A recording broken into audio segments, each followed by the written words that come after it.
Good evening, night owls, and welcome to Whisper Crowley, the place where stories linger long after the lights go out. Tonight, we prepared chilling tales paired with the soothing sound of rain to ignite your imagination and make your heart race. If you feel the cold creeping in, tap that like button. It helps keep the shadows alive. Tell us in the comments where you're listening from or share the scariest moment that sent shivers down your spine. Don't forget to subscribe. You wouldn't want to miss what lurks in the darkness ahead. It started like any other day. The sun was setting, casting a warm golden light through my bedroom window. I had just returned home from work, the usual exhaustion weighing on me, but nothing that was out of the ordinary. As I stepped into the hallway, I saw it, an envelope, sitting on the small table by the door. The handwriting on the front caught my attention immediately. It was mine. I froze. I couldn't remember writing this letter. I didn't even recognize the handwriting at first glance. It was messy, rushed, almost frantic, like it had been written under duress. But what unnerved me even more was the address on the envelope. It was addressed to me, here, in this apartment, but the postmark was from a date in the future, 3 days from today. I swallowed hard. My hand trembled slightly as I reached out to take it, torn between curiosity and caution. Something about the letter felt wrong, but the pull to open it was stronger, and I couldn't resist. I tore the seal open and pulled out a single sheet of paper. The words were simple, direct, but their meaning was enough to send a shiver down my spine. You are in danger. Do not leave your apartment after midnight tonight. Trust no one, not even yourself. The message was signed with just a single word, me. I stared at the letter, my heart racing. I didn't know what to make of it. The handwriting was definitely mine, but the date, the warning, it was all too much. I checked the clock on the wall. It was still early, just before 8 in the evening. I didn't have much time, but what could I do with this information? Was it a prank? Some twisted joke? Or was there something more to it? I tried to shake off the unease crawling up my spine, dismissing the letter as some kind of sick joke. Yet, I couldn't ignore the feeling that something was off. It was too precise, too specific. Later that night, as midnight approached, I found myself pacing the apartment. The warning in the letter echoed in my mind. Do not leave your apartment after midnight tonight. I tried to laugh it off, but it was impossible to ignore the gnawing feeling of dread that seemed to fill the room. I decided to lock the door and turn off the lights, hoping that maybe if I just went to bed, everything would feel normal again. But as the clock ticked closer to midnight, I found myself unable to sleep. Every creak of the floorboards, every flicker of light, seemed to make the air heavier, thicker with an invisible tension. I lay in bed, staring at the ceiling, trying to push the thoughts out of my mind. That was when I heard it, the sound of scratching at the door. It wasn't loud, but it was there. Slow, deliberate, like someone or something was trying to get in. I sat up, my heart pounding. The scratching continued for a few seconds, then stopped. I waited, holding my breath, expecting the sound to come again, but it didn't. I must have imagined it, I told myself. It was just the wind or the building settling. But deep down, I knew it wasn't. Something was wrong. I was being watched. The apartment felt colder now. The familiar surroundings seemed unfamiliar, the shadows longer, the silence thicker. I grabbed the letter again, reading the words over and over. The warning. The message. Someone was trying to tell me something. As the clock struck midnight, a shiver ran down my spine. I didn't know what to do next. Should I stay in my apartment, as the letter suggested? Should I go outside and find out what was happening? The letter had warned me to trust no one, not even myself. But I couldn't ignore the feeling that something was coming. I stood at the window, staring out into the night. The street below was empty, the city silent, but my heart couldn't shake the feeling that I wasn't alone. Something was out there. Something I couldn't see. Something that knew I was here. Suddenly, the scratching noise started again. Louder now, more frantic. My pulse quickened, and I turned to look at the door, frozen in place. It wasn't the wind. It wasn't the building settling. It was someone, or something, trying to get in. I was no longer sure what was real, what was safe. And that was why I saw it. The second letter. It was lying on the floor in the middle of my living room. I had not heard it fall, I had not seen it arrive, but there it was, an envelope, just like the first one. I didn't need to look at the handwriting to know. It was mine. But this time, the letter didn't come from the future. It came from me. I opened it slowly, my hands trembling. You are in danger. Do not trust the first letter. Do not trust the warning. You will only make it worse. I read the words again, my breath coming in shallow gasps. The room spun around me, the walls closing in. There was no explanation for this. How could it be possible? The same handwriting. The same warning. It felt like time was collapsing on itself, like I was standing in the middle of some impossible paradox. And then I heard the door creak open behind me. I turned slowly, dread pooling in my stomach. It was already too late. I froze. The door was open. The soft creak of the old hinges still echoed in my ears, but I hadn't heard anyone enter. There was no sound of footsteps, no other signs of movement, just the door, slowly inching open. The darkness beyond seemed to stretch deeper than the hallway outside. It felt wrong. I turned back to the letter in my hands. My mind raced, trying to make sense of the impossible situation.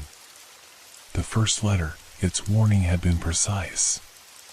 The second one was clear too, but it contradicted the first. Do not trust the first letter. How was I supposed to understand what was happening? How could I trust anything anymore? My heart thudded painfully against my chest as I stood, unable to move. A part of me wanted to bolt, to flee from the apartment and leave the mystery behind. But I knew I couldn't. Not when I had just discovered that someone, had sent me a letter warning me of danger. Someone knew about me. About this place. And I felt an overwhelming pull toward the door, an inexplicable need to see what lay beyond it. I took a slow, hesitant step forward. The air grew colder, a strange chill creeping into my bones. I reached for the door handle, my fingers shaking as I touched the cold metal. The scratching noise, now louder, clearer, came again, but this time it wasn't from the door. It was inside the apartment. I spun around, eyes darting to the corners of the room, searching for the source of the noise. It sounded like nails dragging across the floor, sharp and deliberate. My breath caught in my throat, but my body refused to move. I was rooted to the spot, the unsettling feeling of being watched suffocating me. I tried to convince myself it was nothing, just the apartment settling, or the wind, or any number of rational explanations. But something deep inside me knew it wasn't. I wasn't alone. Suddenly, the lights flickered. The room seemed to darken for a brief moment, the shadows growing longer, more menacing. A whisper of movement. The edges of the darkness seemed to shift, the air thickening around me as if something unseen was pressing in. And then, just as quickly as it had begun, everything stopped. The apartment was silent once more. Still. But now, the air was heavier, thicker with unease. The scratching had stopped. The whispering had stopped. Everything had stopped. Except for the door, which was now wide open. I could feel my pulse pounding in my ears as I stood there, staring into the darkness beyond. What was I supposed to do? Stay in here, locked in the room with a second letter and no answers? Or step into the unknown, where the line between what was real and what wasn't seemed to blur more with every passing second? My mind raced, every thought tangled with the next. Was it a trap? Had someone, or something, set this all up to drive me mad? Or was this something more? Something beyond the physical, beyond explanation? The tension in the air felt as though it were closing in around me, making it harder to breathe. I took a deep breath, steeling myself for what I was about to do. Without thinking, I crossed the threshold of the door, stepping into the hallway. The silence was deafening. The hall was dark, only the faintest slivers of light seeping in from the cracks of apartment doors. There was no sound, no echo of my footsteps, no movement in the shadows. But I could feel it. There was something here with me. The door behind me slammed shut with a force that made my heart leap in my chest, causing me to jump. The air was colder now. The darkness felt deeper. The apartment, my home, had transformed into a place I didn't recognize. Then I heard the voice. A whisper, soft, almost imperceptible, like a faint breeze brushing against my ear. But the words were clear. You shouldn't have opened it. The voice was mine. I froze, staring into the darkened hall, but there was no one there. No figure, no presence, just the oppressive weight of silence. I swallowed hard, the chill of fear crawling down my spine. You should have listened. The voice came again, this time clearer, as if it was standing right next to me. My blood ran cold. I turned, looking desperately for the source of the voice, but the hallway remained empty. How could this be happening? Was this just my mind playing tricks on me? Or was there something more? Something, someone, controlling this? A sharp, sudden noise broke through my thoughts, the sound of paper rustling, coming from the floor. I looked down, and there it was, the letter. The same letter I had opened earlier, the one written by my hand. I bent down to pick it up, my hand trembling as I unfolded it. The handwriting, my handwriting, was on the page. It was eerily familiar, but it wasn't like the way I wrote. It was different. Unfamiliar. The words were clear, but the way they were written felt as though they were coming from a different time, a different place. You have sealed your fate. There is no way back. The room seemed to tilt as I read the words. I felt dizzy, disoriented, like I was losing my grip on reality. The walls were closing in, the air suffocating, and I could hear it again, scratching, clawing at the walls, growing louder with every second.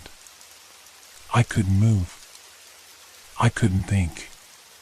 The door behind me was slowly creaking open again. But this time, I wasn't sure I wanted to know what was waiting on the other side. I didn't move. I couldn't. The door was open again, but this time, something was different. There was a weight in the air, a sense that the door was not just a simple exit to the hallway. It felt like a threshold, a boundary between worlds. I stood there, my heart thumping in my chest, the letter still clutched in my hand.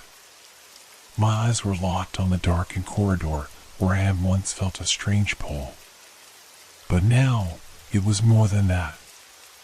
It was as if the space beyond the door had changed.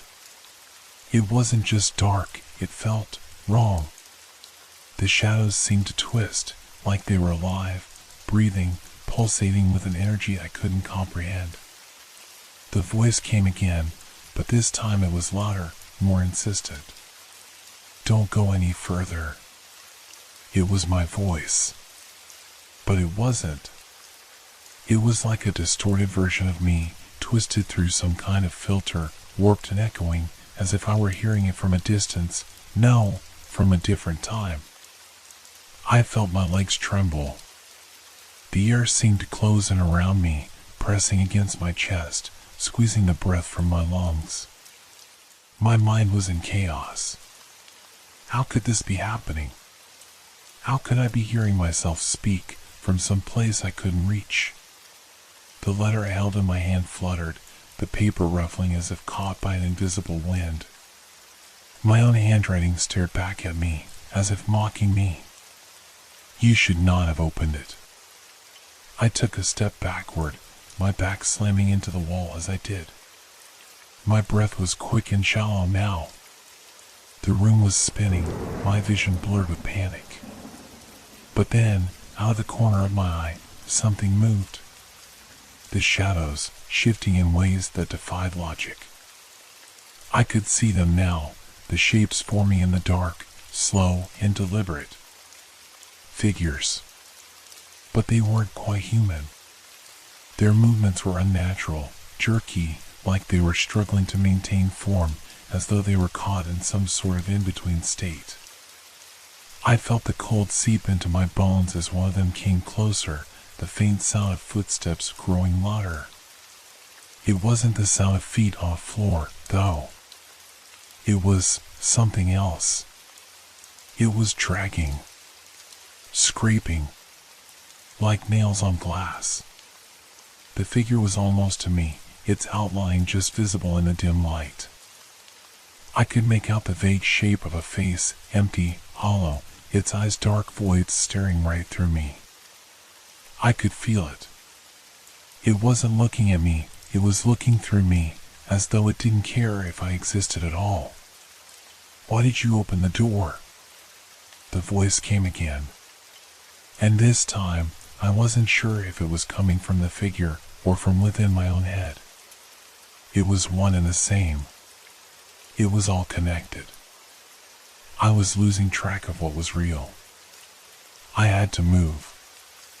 I couldn't stay here. But my body wouldn't respond. It was like the fear had paralyzed me, like the very air in the room was holding me in place. The figure reached out toward me, its hands skeletal, the fingers elongated and sharp. My instincts screamed for me to run, to get away, but I couldn't. I could barely breathe. I could barely think. "You opened it," the voice whispered, closer now. "You shouldn't have come. It was too much. I couldn't bear it any longer." I turned and ran, ignoring the letter still clutched in my hand, ignoring the growing sense of dread that surrounded me. I rushed toward the door, not knowing where I was going, only knowing that I needed to escape. As I passed through the threshold, the world seemed to shift again. The hallway, which had once been familiar, was now a place I didn't recognize. The walls stretched unnaturally, and the light flickered in and out, casting long, twisted shadows across the floor. My footsteps echoed in the corridor, but they sounded wrong. Hollow. Distant. I couldn't stop. I couldn't look back. I just had to get out. But the door I had just passed through was already closing on its own, slowly, with a loud creak. And as it shut, I heard it again. The voice. "It's already too late." I froze. The words seemed to hang in the air, thick with finality. And then, for the briefest moment, everything was still. The silence stretched unnervingly long. I stood there, my breath shallow, waiting for something, anything, to happen. But nothing came. I turned, cautiously, and my eyes skimmed the hallway. The strange shapes and the shadows were gone now. The silence had returned. But I could still feel it. That presence. The pressure in the air. Something was there. And then, as if on cue, the lights went out completely, plunging the entire hall into darkness. I stood frozen in the pitch black, my mind racing, my heart pounding in my ears. I could feel the walls closing in around me, the sense that something was creeping closer, just beyond the edge of my vision. But when I reached out, trying to steady myself against the wall, my hand brushed against something that wasn't the smooth surface of the plaster. It was cold. Wet. Slippery. I pulled my hand back in horror, realizing too late that the walls had changed again. This wasn't the apartment I had come to know. This wasn't real. This was something else. The noise came next, a slow, deliberate thudding, like something heavy dragging itself along the floor. The scraping sound returned, louder this time. And the smell, sickly sweet, like decay, filled the air. I turned again, but there was no escape. I knew it now. There was nowhere to go. The door I had come through wasn't just a door. It was a gateway. A door to a place I should never have opened. And there was no turning back.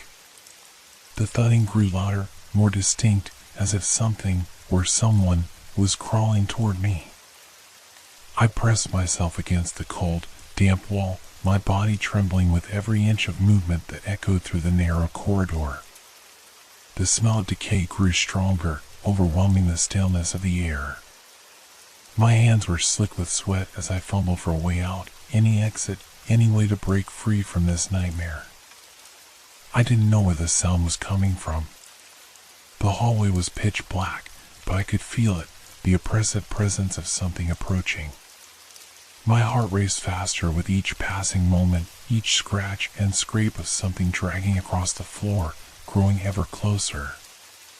"It's too late to run," the voice whispered from somewhere in the shadows.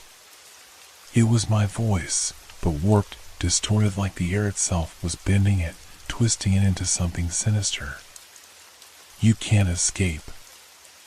I gasped, a cold shiver running down my spine. The words were too real, too clear. They felt like a command, like an unavoidable truth that was now wrapping itself around me, suffocating me. The darkness seemed to thicken, pressing in on me. I could feel the walls narrowing, the floor shifting beneath my feet. It was as if the very structure of the building was changing, warping, becoming something alien. The hallway stretched endlessly before me, but each time I tried to move, my legs felt heavier, like I was wading through thick mud. I turned again, my breath coming in ragged gasps. My hand shot out instinctively, but there was nothing but emptiness, a void of space that didn't make sense. The air was cold and stale, but my skin was burning. I wanted to scream, but my throat was too dry. I wanted to run, but my body wouldn't obey. "You can't outrun it." I froze. That voice. It was closer now. Closer than before. I spun toward the source, heart hammering in my chest. The darkness seemed to part slightly, just enough for me to make out a silhouette. A figure, tall and thin, stood at the far end of the hallway. Its outline was blurred, as if my eyes couldn't quite focus on it.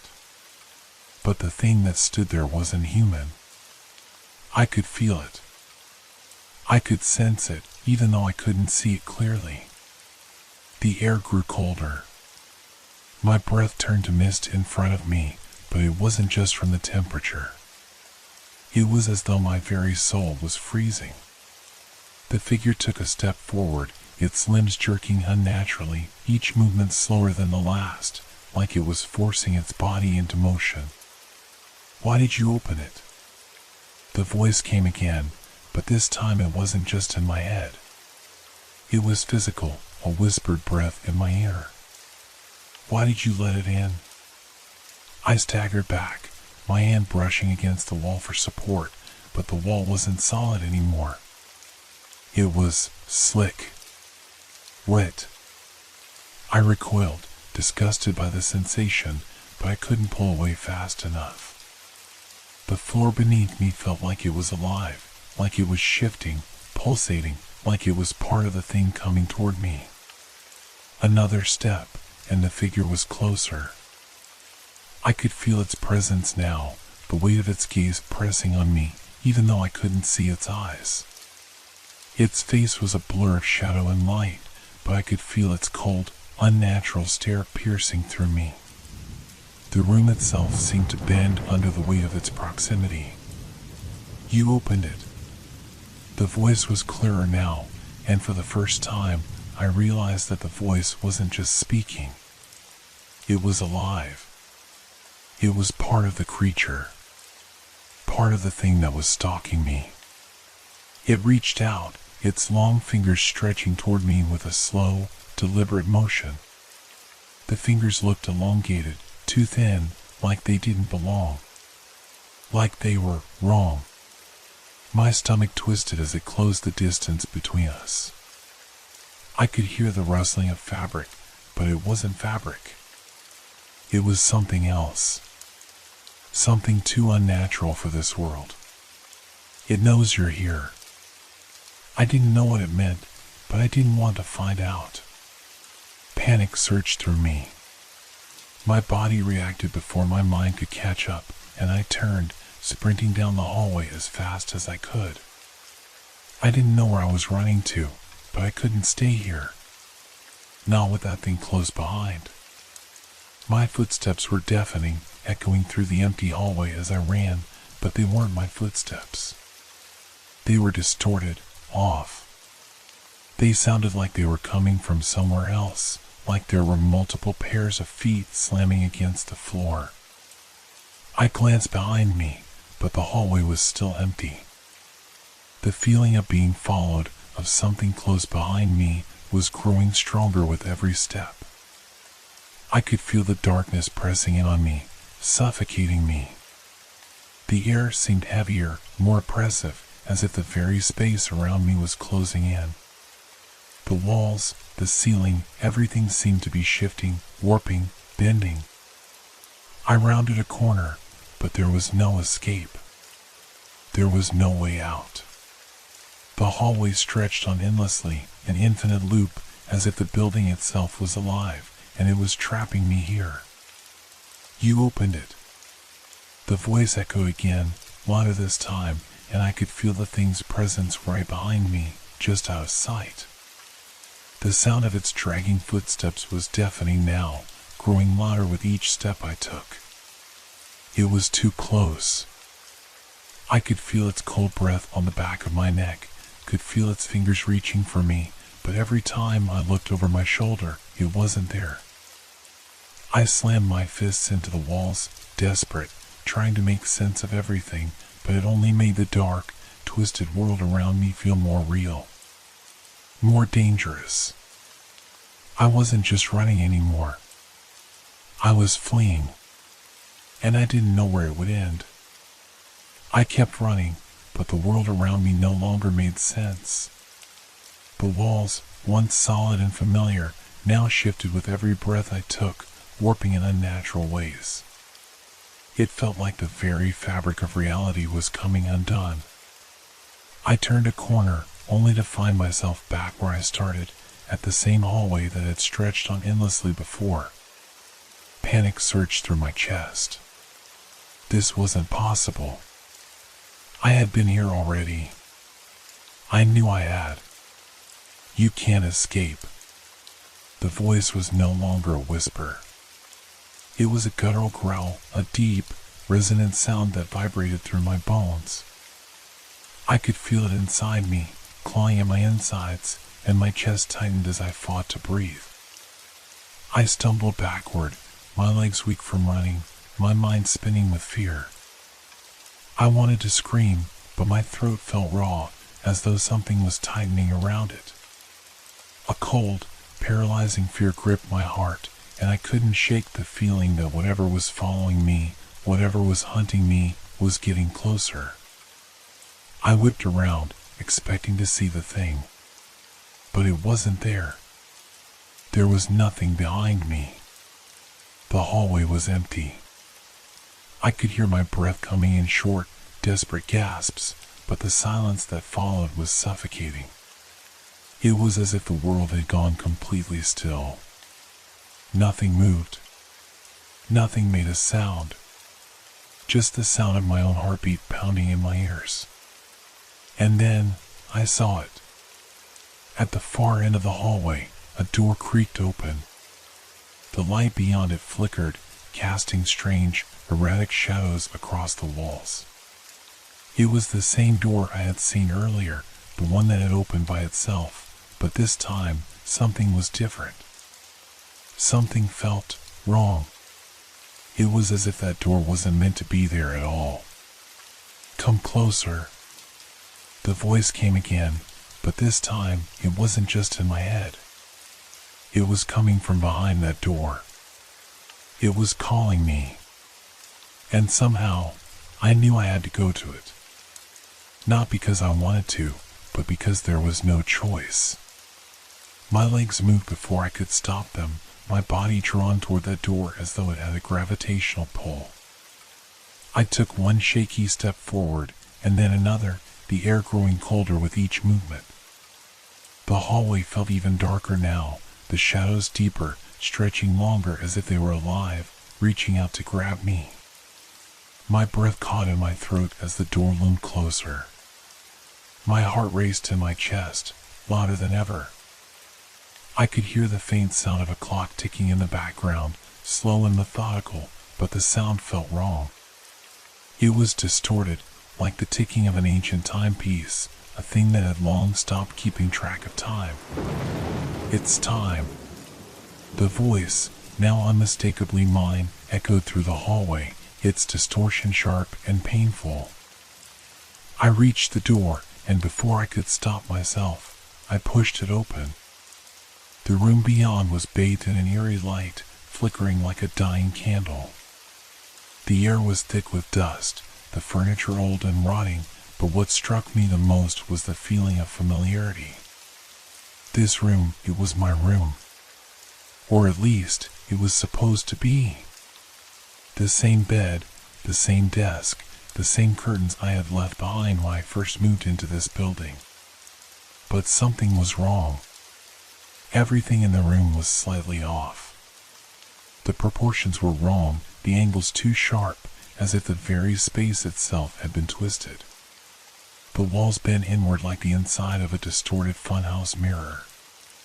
And in the center of the room was a desk, cluttered with papers and items I didn't recognize. And there, on the desk, was a letter. I approached it hesitantly, my fingers trembling as I reached for the familiar envelope. It was yellowed with age, the edges worn and frayed as if it had been lying there for years. But I knew what was inside. I had seen it before. The same handwriting. The same words. I tore it open, my breath catching in my throat as I read the words written on the page. "You opened the door, and now you're here. You can't escape. There's only one way out." I froze, staring at the letter in disbelief. It was impossible. How could this be? This was the letter that had warned me. The letter I had received days ago. But now it was here, in my own hands, written by my own hand. And it wasn't just a warning. It was an instruction. A message from myself. From the future, or the past, whatever this was. The clock on the wall behind me ticked loudly, and I turned to see the hands moving faster, spinning out of control. The shadows in the room began to twist and dance around me, forming grotesque shapes. Figures that were too blurry to make out, but too real to ignore. It's too late. I spun around, and there, standing in the doorway, was the figure. It was not the same as before. This time, its face was clear. It was my own face, distorted, twisted, with eyes that were too wide, too empty. You opened it. The figure's voice echoed in my head, and the room began to shake. You cannot escape what you've done. I backed away slowly, the letter still clutched tightly in my hand as the walls pressed in on me. The air thickened, becoming suffocating. The figure stepped forward, its limbs moving unnaturally, as if it were forcing itself into the space, into reality itself. And then I understood. This wasn't just a warning. It was a trap. A loop. A cycle that had already been set in motion. I wasn't the first to have received the letter. I wasn't the first to open the door. And I wouldn't be the last. You're stuck here. The figure whispered, its mouth stretching into an impossibly wide grin. And you will never leave. The walls closed in, and I realized, too late, that I had already sealed my fate.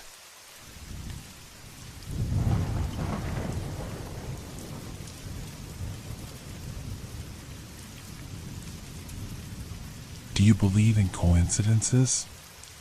Or is it possible that certain things are meant to happen, no matter how bizarre or impossible they seem?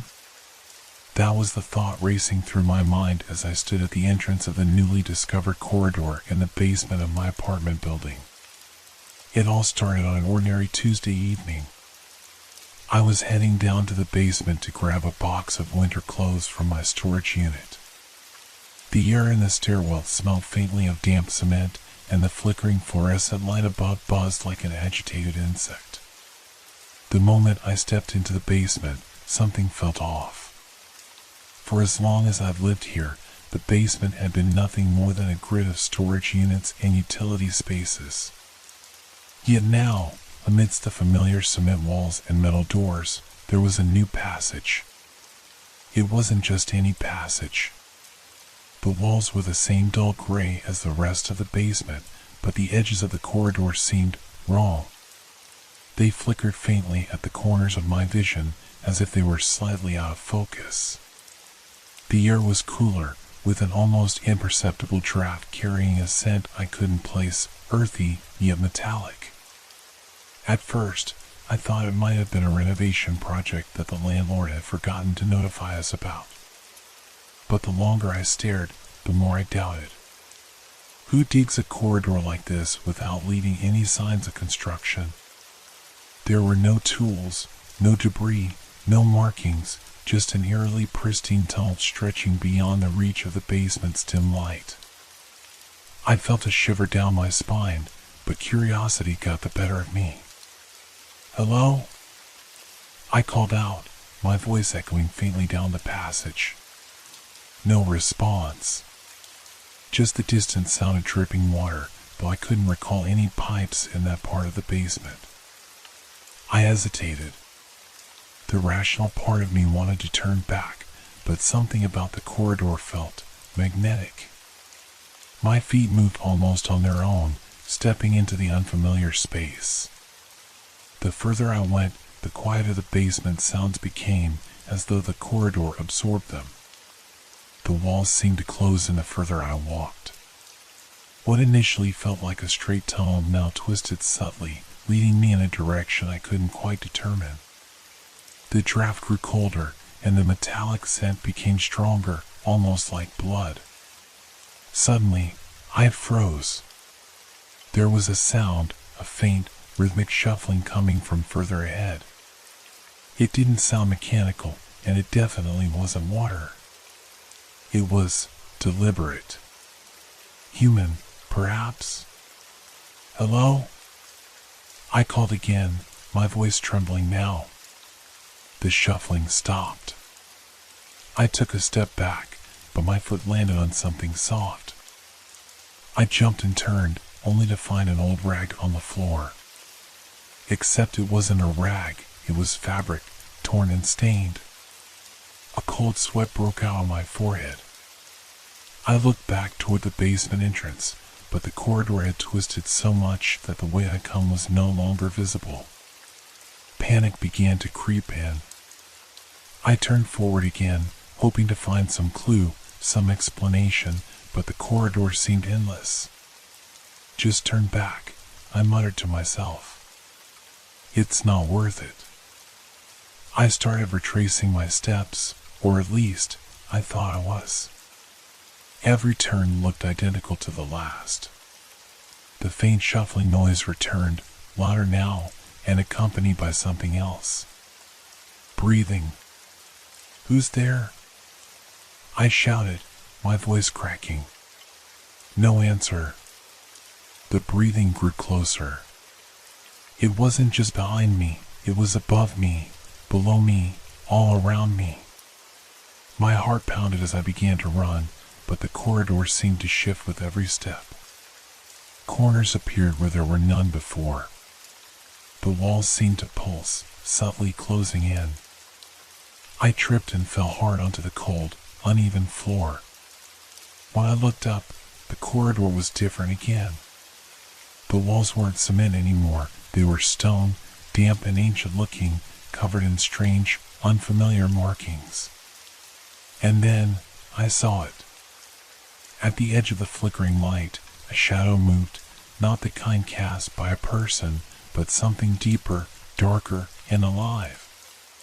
The shadow loomed just beyond the edges of the dim corridor. It wasn't static, like a figure standing still, but fluid and erratic, shifting and twisting in ways that defied logic. My breath caught in my throat as I tried to make sense of it. Who are you? I managed to choke out. The words felt small, swallowed by the oppressive silence around me. The shadow didn't respond, at least, not with words. Instead, it moved closer. Not walking, not crawling, but sliding, as if it were a smear of darkness being dragged across the air. I scrambled backward, my palms scraping against the rough, uneven stone floor. I didn't dare turn my back on it, even as I struggled to stand. My heart pounded in my ears, the rhythm nearly drowning out the faint, with sound of the shadow's movement. And then it stopped. The silence was suffocating. The shadow lingered, as though it were watching me, studying me. My mind raced, trying to understand. Was it real? Was I imagining this? The air shifted, colder now, biting against my skin. Then, from behind me, came a faint whisper, a voice so soft it barely seemed audible. Turn back. I spun around, but the corridor was empty.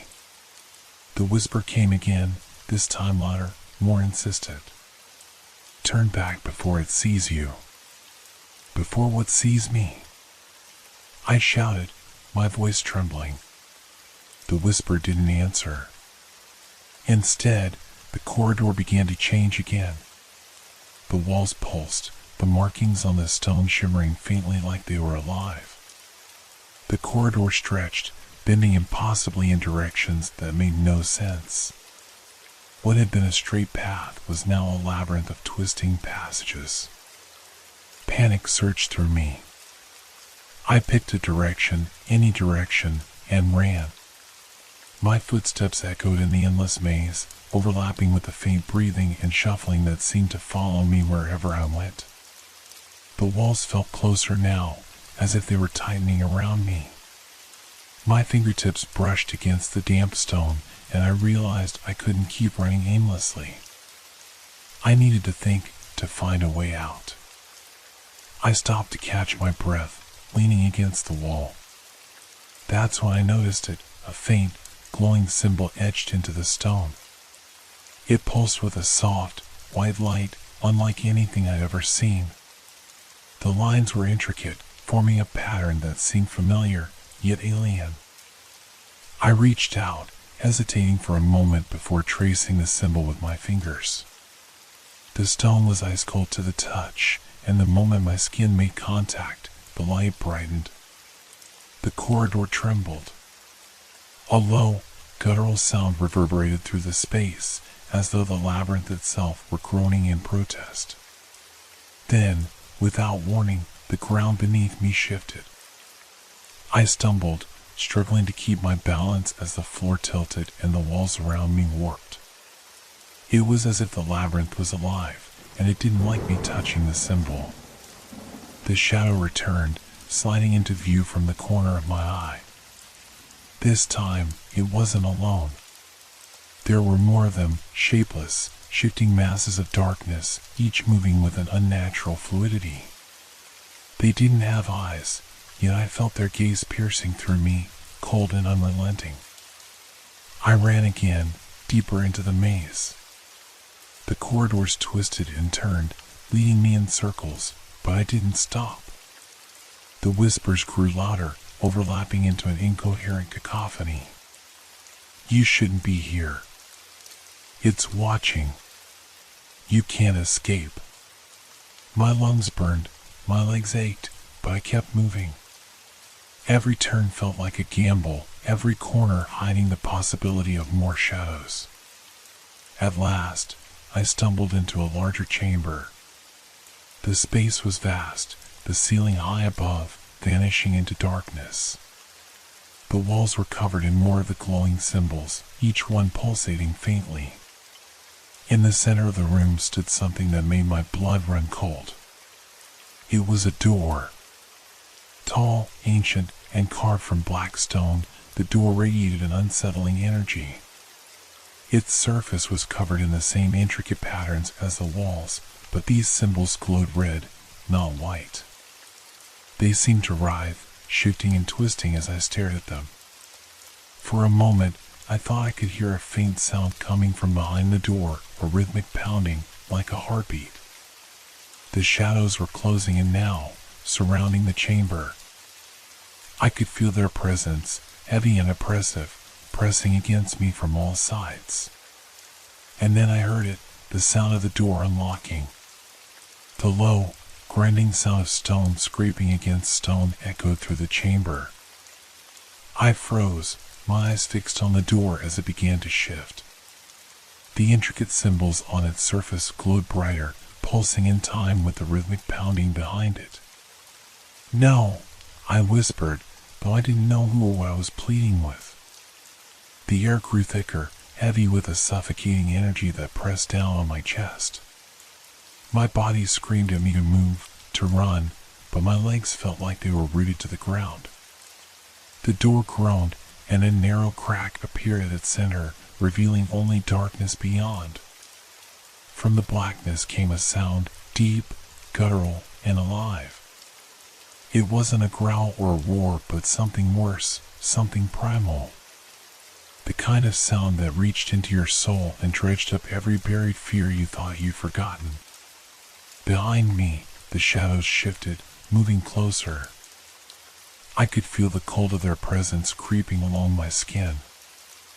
I glanced over my shoulder and saw them, more defined now, their forms vaguely humanoid but wrong. Twisted limbs, elongated fingers, and faces that seemed to blur and shift when I tried to focus on them. One of the shadows reached out, its hand, or what passed for one, stretching unnaturally toward me.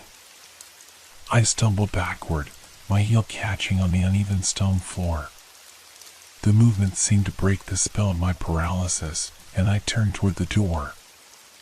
As much as I wanted to flee, the door felt like the only way forward. The labyrinth had no exits, no logic. If there was a way out, it had to be beyond the door. The pounding grew louder, matching the frantic beat of my heart. I stepped closer, the red glow of the symbols casting eerie shadows across the chamber. With every step, the air grew colder, and the sound from behind the door became clearer, no longer just a pounding, but something else. A voice. It was faint, almost drowned out by the other sounds, but I could hear it calling. Come closer. I hesitated. Every instinct told me to turn back, to run, but there was nowhere to go. The shadows were nearly upon me now, their movements faster, more aggressive. The crack in the door widened, and a rush of icy wind poured out, carrying with it a faint, metallic scent, blood and rust. My stomach churned, but I pressed my hand against the door, the cold stone biting into my skin. The moment I touched it, the symbols flared, blindingly bright. The shadows stopped, their forms quivering as though in pain. A high-pitched screech filled the chamber, and I covered my ears, trying to block out the sound. The door pushed open with a final, thunderous groan, revealing an expanse of pure darkness. It wasn't like the absence of light, it was deeper, more consuming, as if the darkness itself were alive. I stepped forward, the pull of the void irresistible. My body felt weightless, as though the darkness were drawing me in, unraveling the very fabric of my being. The voice spoke again, louder this time. You've come far enough. Now, show me who you are. Before I could react, the darkness surged toward me, enveloping me completely. The darkness consumed everything. It wasn't just the absence of light, it was an overwhelming presence, cold and alive, pressing against my skin and into my mind. I couldn't see, couldn't hear, couldn't even breathe. The weight of it was unbearable, as though I were sinking into an ocean with no bottom.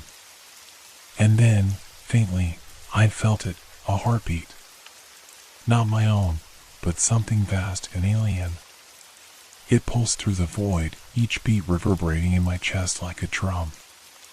The voice returned, louder now, filling the empty space around me. You should not have entered. This place is not for you. Where am I? I managed to whisper, though my voice sounded small, as if swallowed by the darkness. This is between, the voice replied, deep and resonant. A threshold. A wound in your world and mine. I wanted to scream, to demand answers, but the void seemed to leech the energy from my body. Memories began to flicker through my mind, fragments of my life, both mundane and profound. My childhood home, my mother's smile, the face of a friend I hadn't seen in years. They played before me like a broken film reel, sharp and disjointed. What do you want? I asked, my voice trembling. The heartbeat grew louder, faster, as if responding to my question. Shapes began to emerge from the void, indistinct at first but slowly gaining form. I saw the labyrinth again, its twisting corridors stretching infinitely in all directions. And within the corridors, shadows moved, dozens of them, each one watching me with their featureless faces. This place was not meant for you to see, the voice continued. Yet you are here, and now it sees you. What sees me? I demanded. The void trembled, and the darkness shifted, pulling back slightly to reveal something enormous. At first, I thought it was another shadow, but as my eyes adjusted, I realized it was far worse. It was a form, vast and incomprehensible, its edges writhing and shifting as though it were made of smoke and flesh. Its surface was covered in eyes, hundreds of them, each one blinking independently, staring in every direction. And at its center was a gaping maw, rows of jagged teeth spiraling endlessly inward.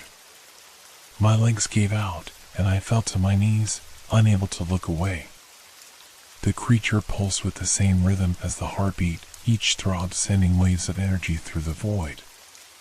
It watches, the voice said, now coming from everywhere and nowhere. It always watches. You should have turned back. The creature moved, its many eyes locking onto me.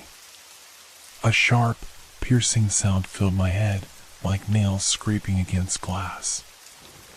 I clutched my ears, but it did nothing to block out the noise. "No," I muttered, shaking my head. "This isn't real. It can't be real."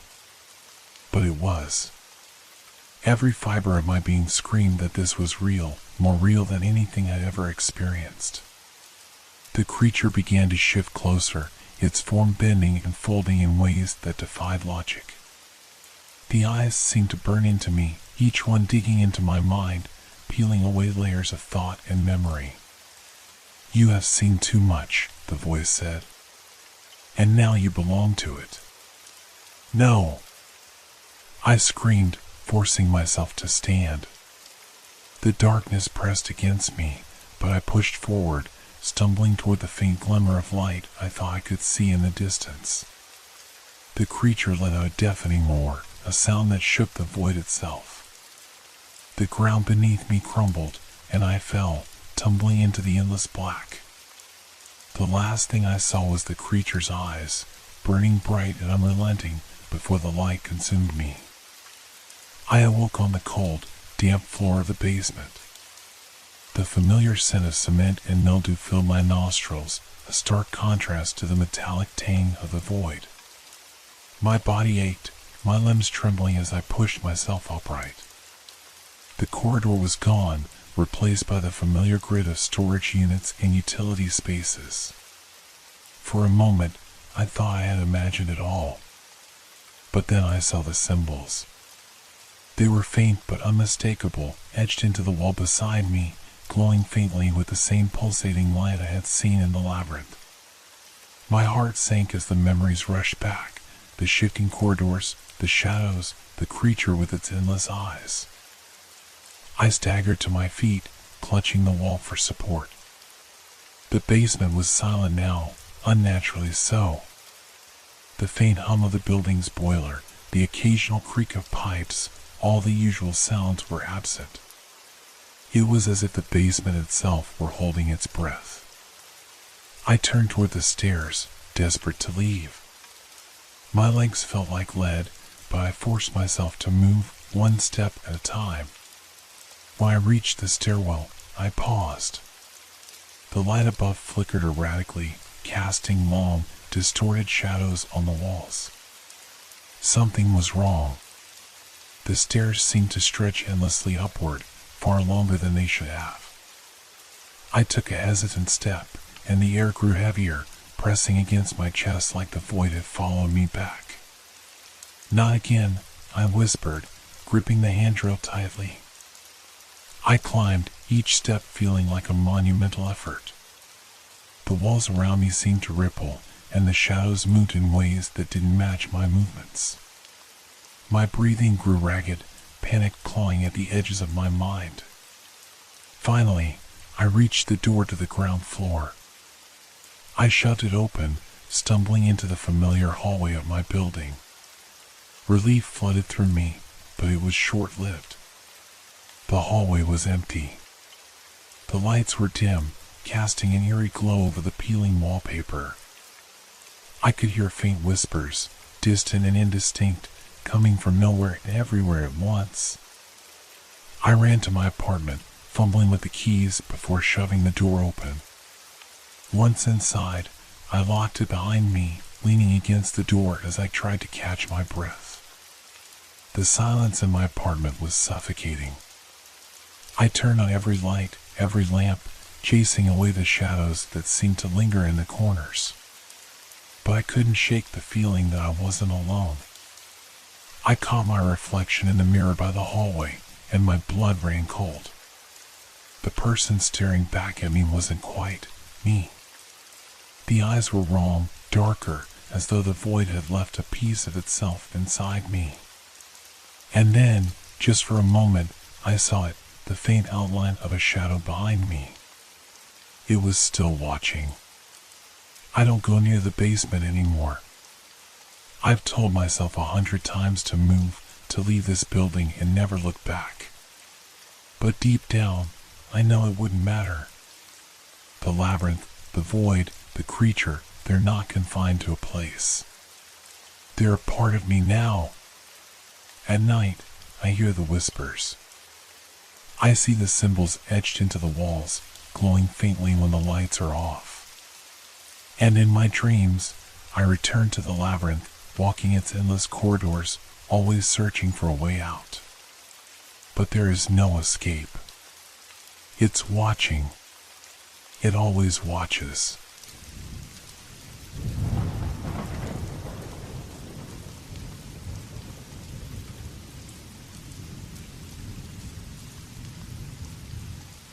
It started as a quiet thing. A soft murmur in the dark, barely noticeable. At first, I thought it was just the house creaking. The wind. The hum of the night. I had heard it every night since I could remember, that strange, distant whisper. It wasn't loud. It wasn't even clear. But it was there, just beneath the surface, a constant companion as I drifted off to sleep. It never made sense. Why would someone be talking in the dark? Why didn't anyone else hear it? I would lie there in bed, my blanket pulled up to my chin, my eyes squeezed shut, trying to ignore the sound. But the whisper always followed me, just outside my reach. It never stopped. It felt like someone was waiting for me to hear something more, something important, but I never understood. I had tried asking my parents about it. But when I did, they would just smile and tell me it was nothing. It's just the house settling, Mom would say, brushing my hair out of my face. There's no such thing as ghosts. Dad would chuckle and ruffle my hair. Maybe it's just your imagination running wild. But I knew it wasn't my imagination. I could feel it. It wasn't just some noise. It was something more. Something alive. I tried to ignore it, really I did. But the more I tried to push it out of my mind, the stronger it became. The whisper would shift, getting louder at times, then softer at others, but it was always there. It seemed to follow me through the house. It wasn't just when I was in bed. It was there when I played in my room, when I sat at the kitchen table, even when I sat in the car with Mom and Dad.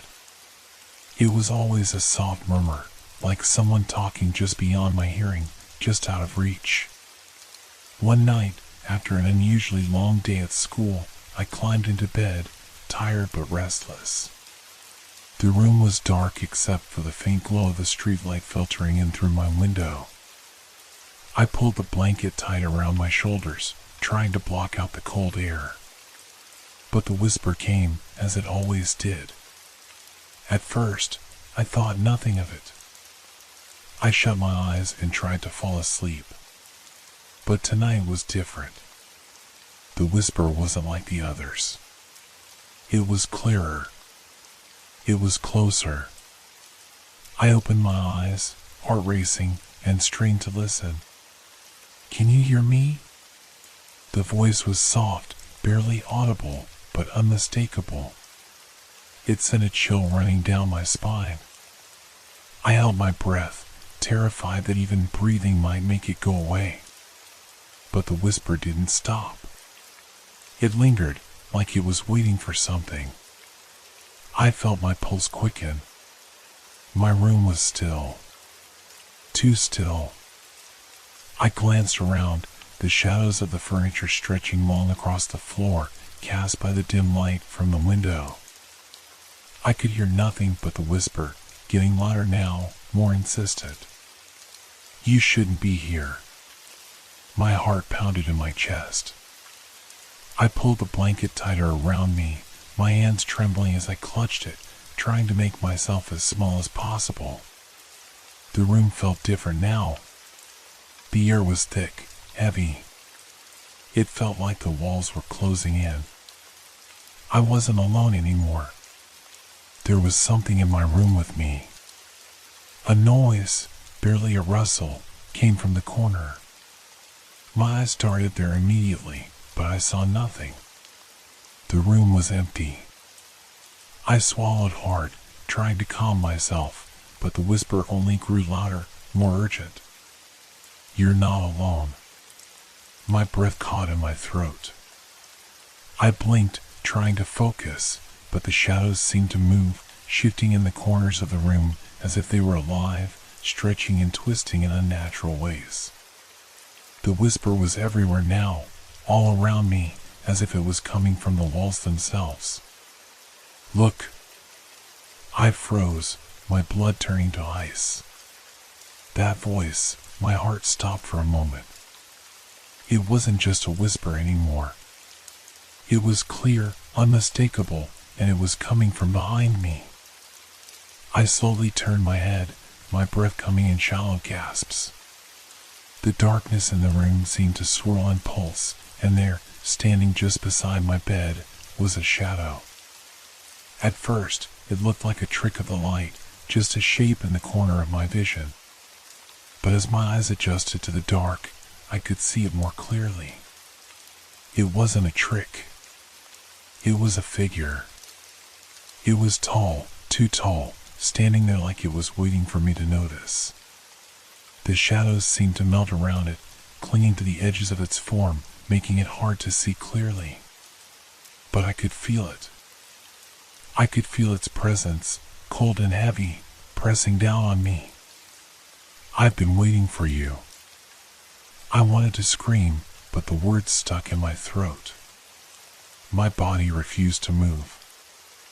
I was frozen, locked in place, staring at the figure that seemed to grow with every passing second. It was closer now, right at the edge of my bed, its shape twisting in the shadows. I could feel its cold gaze on me, even though I couldn't see its eyes. I had to look away. I had to get out of there. But my body wouldn't respond. The whisper was everywhere now, surrounding me, pressing in on all sides. It was too late. "You can't escape." The room felt colder, and the shadows seemed to stretch even further.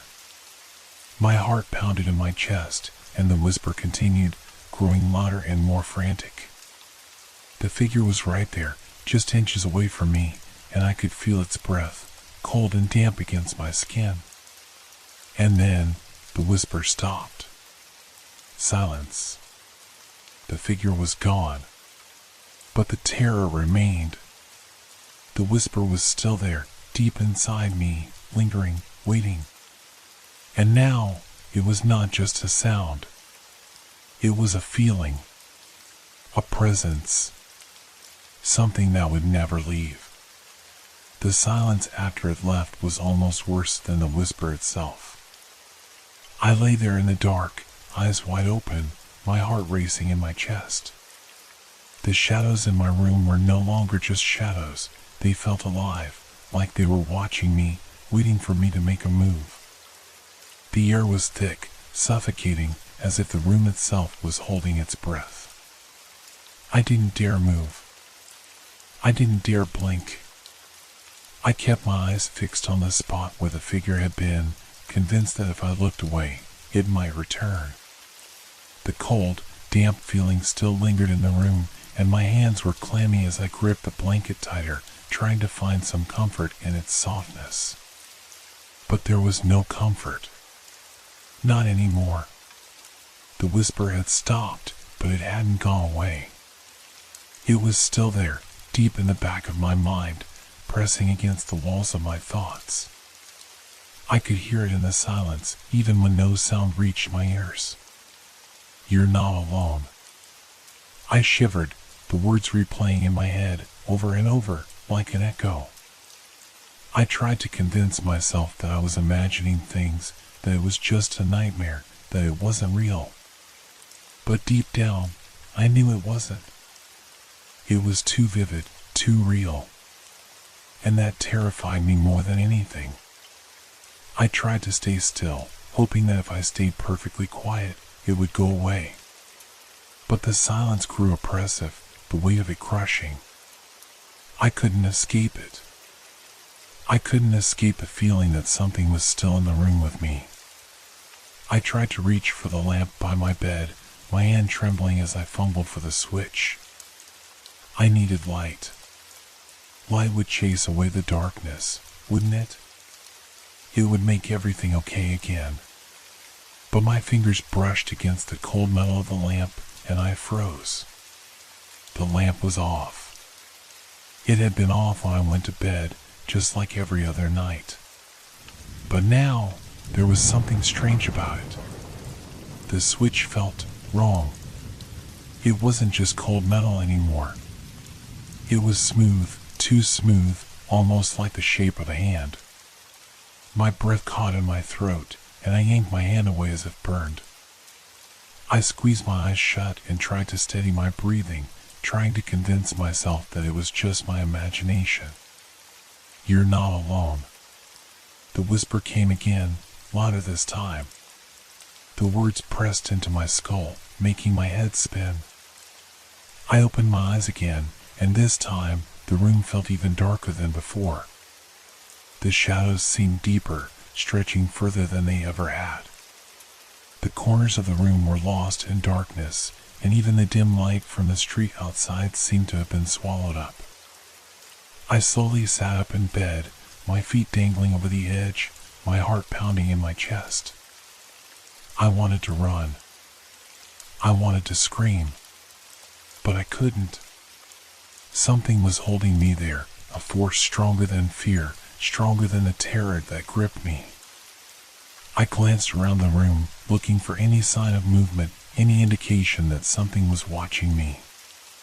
But the room was still. Too still. It was then that I heard it. A soft scraping noise, like something dragging across the floor. It was faint at first, barely noticeable, but it grew louder, more distinct. I turned my head slowly, my eyes scanning the dark room. And then I saw it. A shadow. It wasn't just a shadow this time. It was a figure. Dark and indistinct, it moved slowly across the room, dragging something behind it. The sound of the scraping grew louder, closer, until I could feel it in my bones. I froze. The figure came closer, its shape becoming clearer with every step. It was tall, far taller than anyone I knew, and its movements were jerky, unnatural. It didn't walk like a person. It dragged itself across the floor, scraping its limbs as if they were broken. And all the while, the whisper came, quiet but unrelenting. "You're not alone." My blood ran cold. The figure was getting closer, moving toward my bed, its limbs twitching and jerking as it came. I couldn't breathe. I couldn't move. I was paralyzed, staring at the thing that was slowly creeping toward me. The scraping stopped just inches from my bed. I wanted to scream, but my throat felt thick, as if the air had been sucked out of the room. My heart hammered against my ribs, and I couldn't tear my eyes away from the figure. Its face was still hidden in the shadows, but I could feel its gaze on me, cold and empty. It wasn't a person. It wasn't anything human. And yet, I couldn't deny that it was there. The figure tilted its head, as if it was trying to understand me. And then, slowly, it raised one of its hands, a twisted, elongated thing that seemed to stretch impossibly long. "Look at me," it whispered. The voice was low, gravelly, like it was coming from somewhere deep underground. It wasn't the same whisper I had been hearing for nights. This voice was different. It had substance. It had weight. I didn't want to look. I didn't want to see what it wanted to show me. But somehow, I couldn't look away. My eyes were locked on the figure's outstretched hand, and I felt myself being drawn in as if something invisible was pulling me toward it. The hand came closer. I wanted to move. I wanted to scream. But I was frozen in place, caught in the figure's gaze. It was too late to run now. I blinked. and the figure was gone. I blinked again, harder this time, trying to clear the blur in my eyes, but the figure was gone. There was nothing but the thick darkness around me. The silence was deafening, almost as if the world had stopped, holding its breath. My body trembled, but I couldn't move. My eyes were wide, scanning the room, desperate for any sign of what had just happened. The scraping sound had stopped, too. The air felt different, lighter somehow, but I couldn't shake the feeling that something was still wrong. The weight that lingered in the room, an invisible presence that I couldn't escape. I finally dared to move. Slowly, as if my very motion would trigger something. I swung my legs off the bed, my feet touching the cold floor. The chill shot through me, but it wasn't the cold that made me hesitate. It was the sensation that I wasn't alone. That something was still here, just out of sight. I reached for the lamp again, my hand trembling. This time, the metal felt like metal again, solid and cold. I flicked the switch, and the dim light flickered on, casting long shadows that stretched across the walls. For a moment, I almost convinced myself that I had imagined everything, that it was just a bad dream. But the room felt different. The shadows were darker, more oppressive, as if they were waiting. My gaze flickered to the corner of the room, where the darkness seemed to gather, thicker than the rest of the room. The shadows there seemed to move, writhing like something alive. My stomach churned, and I instinctively shrank back. "It's just my mind playing tricks on me," I whispered to myself, trying to reassure myself, but the words felt hollow. I glanced at the clock. The numbers blinked at me in the dark, 2:45 a.m. The same time I had woken up every night since the whispering started. I shivered. What was happening? Why was this happening to me? Then, I heard it again. The whisper. It wasn't the voice from earlier, though. This time, it was faint, almost as if it was coming from the other side of the room, distant but undeniably close. The words were barely audible, like a breath against my ear. "Come closer." My heart stopped. My breath caught in my throat, and for a moment, I couldn't move. It was the same voice, but different. Softer. More pleading. A shiver ran down my spine. I wanted to look around, to see if there was someone, anyone, in the room with me. But I couldn't move. I couldn't tear my eyes away from the dark corner. I clenched my fists, the urge to run overwhelming, but my body refused to cooperate. My feet felt glued to the floor, my hands frozen on the bed. And that voice, it kept whispering. "Come closer." A faint scraping sound started again, soft and deliberate, like something dragging across the floor. I turned my head toward the sound, heart pounding in my chest.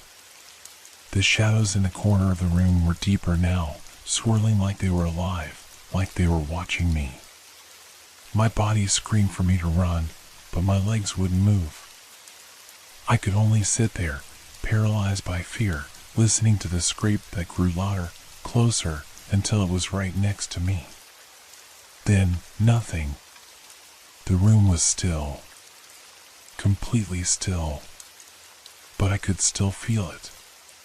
The presence. Something was there, right beside me.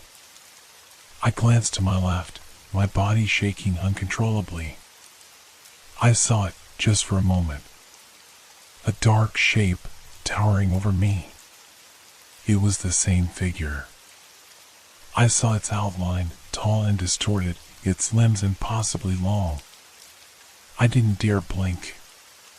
I couldn't. I needed to see it, to understand it. "Look at me," the voice came again, this time so close I could feel the breath against my ear. I turned my head slowly, my neck aching with the effort. There, standing just inches away from me, was the figure. Its face was hidden in shadow, but I could feel its gaze piercing into me. The air around it felt colder, heavy, as if the space itself had been warped by its presence. It took a slow step toward me, its limbs dragging behind it, scraping against the floor. And with each step, the whisper grew louder. Closer. You aren't alone. I could barely breathe. My chest felt tight, as if the air was being sucked out of the room. My vision blurred, and I had to fight not to close my eyes. I couldn't. If I closed my eyes, if I looked away, it might vanish. But what if it didn't? The figure raised one of its long arms, and I felt my stomach churn. It wasn't a hand anymore. It was something else, something unnatural. Something that shouldn't exist. The arm reached out, slowly, deliberately, toward my face. Don't look away, it whispered. I couldn't look away. I couldn't breathe. The space between us felt like it was collapsing, closing in, suffocating me. The room was spinning, the light flickering uncontrollably. Then, the air snapped. Something invisible tore through the room, and I felt a rush of cold wind. My hair whipped around my face, my heart pounding so loudly it drowned out everything else. I wanted to scream, but my throat was tight, too tight. The figure, it was gone. The room was empty again. But I wasn't alone anymore. The whisper continued, echoing in my mind, relentless. You're not alone. I sat there, frozen, my heart pounding in my chest like a drum. My breath was shallow, and my body trembled uncontrollably. The room was silent now. Too silent. It was as if the darkness had swallowed every sound, leaving nothing but the hollow echo of my own fear. The figure, it was gone. But I could still feel it, lingering in the air, its presence suffocating me. I wanted to run. I wanted to scream. But I couldn't move. My legs were like lead, my arms heavy with dread. I glanced around the room, but nothing looked different. The shadows were just shadows, the corners of the room as empty as they had always been. The lamp on my bedside table flickered weakly, casting long, trembling shadows on the walls.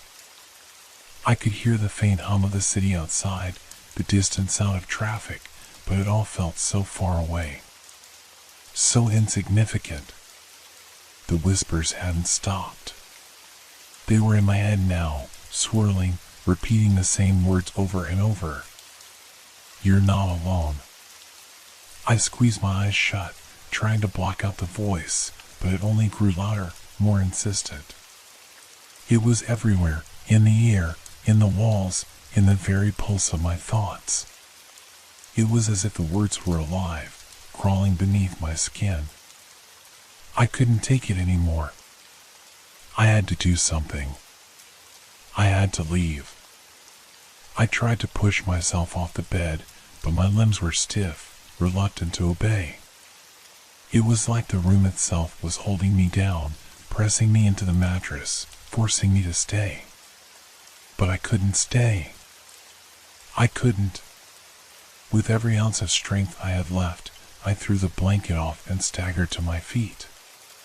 My body felt like it was moving through water, sluggish and slow, but I didn't care. I needed to get out of there.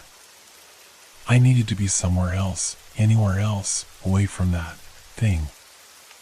I stumbled toward the door, my fingers gripping the cold metal handle. As I turned it, I thought I heard something, a soft sound, barely perceptible. It was a shuffle, followed by a low creak. A sound that shouldn't have been there. I froze, my hand still on the door.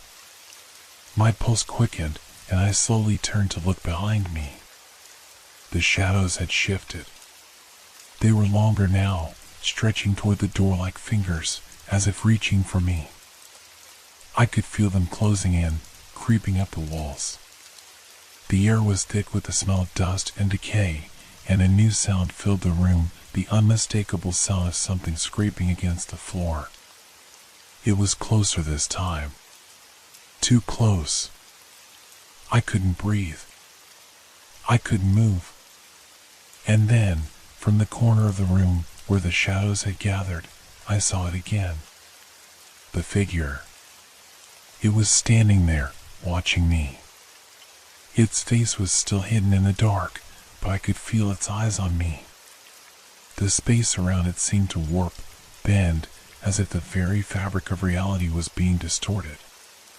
Its body stretched unnaturally, taller than before, its limbs impossibly long, twisted at angles that shouldn't have been possible. I could hear the scrape again, louder now, as if it were dragging something heavy across the floor. My heart pounded so hard I thought it might burst from my chest. The whispers grew louder, too, now more urgent, more insistent. "Come closer, you must come closer." The voice was soothing in a way, but it was cold, like a blade against my skin. It wasn't just a voice anymore, it was a command. An order.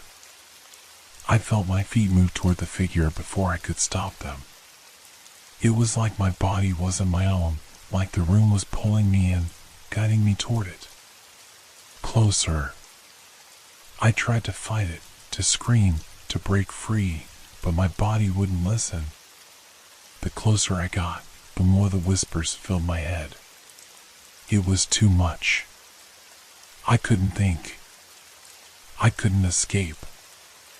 I reached out, my hand trembling as it hovered over the space where the figure stood. It was waiting. The shadows swirled around me, closing in tighter, making it harder to breathe, harder to think. The air felt thick and oppressive, like it was smothering me. Just as my fingers brushed the air where the figure had been, I heard a loud crash behind me. I whipped around in shock, and for a moment, I saw it, a flash of movement, something dark and fast, darting across the room. I couldn't focus on it long enough to make sense of what I had seen, but the sound of it, like something breaking, was enough to snap me out of my trance. The figure was gone. I stood there, shaking, my hands still in the air, staring at the empty space in front of me. The room was silent again. The oppressive air lifted, and I could breathe once more. But I knew something had changed. The whispering hadn't stopped. It was still in my mind, echoing, relentless. "You're not alone." I couldn't shake the feeling that something was watching me, that it was waiting. The darkness was no longer just a part of the room, it had become part of me. The door was still open. I could leave. I could run. But the thought of stepping out into the hallway, into the unknown, terrified me. What if whatever was here followed me? What if it found me in the dark? I didn't know if I could survive that. But I had no choice. I had to face it. I had to know what was happening. I had to stop it. Slowly, step by trembling step, I moved toward the door, my heart in my throat. The whispering followed me, always there, always watching. I stepped out into the hallway. And then the door slammed shut behind me. The door slammed shut with a deafening crash, the sound reverberating through the walls like a warning. My heart raced, my breath shallow as I spun around to face it. The hallway was dimly lit, but the oppressive darkness from the room behind me seemed to spill into the space, swallowing the light. I reached for the doorknob, but my hand faltered, hovering just above it. The cold metal was there, but it felt so distant, as if it had become part of the void, something I could no longer touch. My fingers trembled uncontrollably.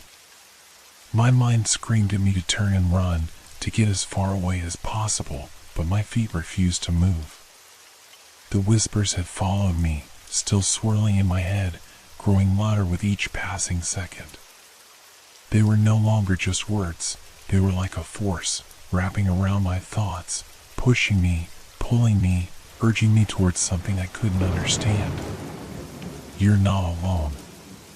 It was the same voice, the same cold, insistent whisper that had haunted me from the moment I had fallen asleep. The same voice that had drawn me to the figure. But this time, there was something different about it. The voice felt closer, more tangible, as if it was right behind me, breathing down my neck. I spun around again, but there was nothing. The hallway was empty, silent. Just the soft hum of the old light bulbs overhead and the distant sound of my racing heartbeat. But I could feel it. I could feel the presence. It was there, just beyond the edge of my vision, lurking in the shadows, waiting. I took a step forward, my legs shaking, my chest tight. The whispers stopped suddenly, as if waiting for something. I took another step. Then another. The hallway seemed to stretch endlessly in front of me, the end hidden in darkness. Every shadow seemed to stretch toward me, reaching for my feet, pulling at my heels. I couldn't take it anymore. I had to escape. But where could I go? There was nowhere safe. Not here. Not anywhere. The door to the living room was ahead, a small sliver of light visible underneath it. I made my way toward it, my steps heavy and slow, my ears straining for any sound. For a moment, it felt like the whispers had stopped. But just as I reached for the handle, the floor beneath me creaked, a loud, drawn-out sound that made my blood run cold. I froze, my hand still on the doorknob. Something shifted in the dark hallway behind me. It was the sound of footsteps. Faint at first, but growing louder. Closer. I spun around, my eyes frantically searching the shadows. But there was nothing. Nothing but the silence, the weight of it pressing down on me, suffocating me. I was not alone. The door handle in my hand began to tremble. The sound of footsteps was now unmistakable. Someone was walking toward me, deliberate, slow. They were almost close enough to touch. The whispers grew again, louder now, overlapping, speaking in unison. "Come closer, don't be afraid." I wanted to scream, to shout, to run. But my body was frozen, my legs refusing to obey, my arms paralyzed. It felt like the darkness had taken control, like it was forcing me to stay. The door in front of me suddenly felt like my only hope. I pulled at the handle, pushing the door open with every last bit of strength I had. It creaked in protest, but it gave way, and I stumbled into the living room. I slammed the door behind me, my breathing ragged. The whispers had faded, but I could still feel the presence. It was in the air, thick and suffocating, swirling around me like smoke. I turned quickly, scanning the room. The familiar furniture, the soft glow of the lamp, everything looked just as it had when I left. But the warmth in the room felt wrong, as if it was a lie. The darkness had followed me, even here. My heart stopped when I noticed the figure standing in the far corner of the room. It wasn't the same as before, but it was unmistakable. Tall, thin, and completely still. Its presence stretched across the room like an uninvited guest, something that didn't belong. I took a step back, my breath caught in my throat. The figure didn't move, didn't react to my presence. But I could feel its eyes on me. Cold. Unblinking. "Why are you here?" I whispered, my voice trembling. "What do you want?" The room grew colder, the temperature dropping so quickly that I could see my breath fogging in front of me. The figure didn't answer, but the whispers came again, flooding my mind. This time, they were not words. They were commands. Leave the room. I couldn't. I wouldn't. But my body moved anyway. I tried to fight it, tried to scream, but the room seemed to be closing in around me, suffocating me with its cold, oppressive air. I felt my feet shifting, stepping forward, drawn toward the figure as if I had no control. The closer I got, the colder the air became. The figure was taller now, impossibly tall, stretching above me, blocking out the light. Its face was still obscured, but I could feel it, a presence, a gaze that bore into me with an intensity one couldn't escape. And then, a voice broke through the whispers, clear and sharp. Come closer, don't be afraid. I felt the pressure building in my chest. My heart pounded so loudly that it drowned out everything else.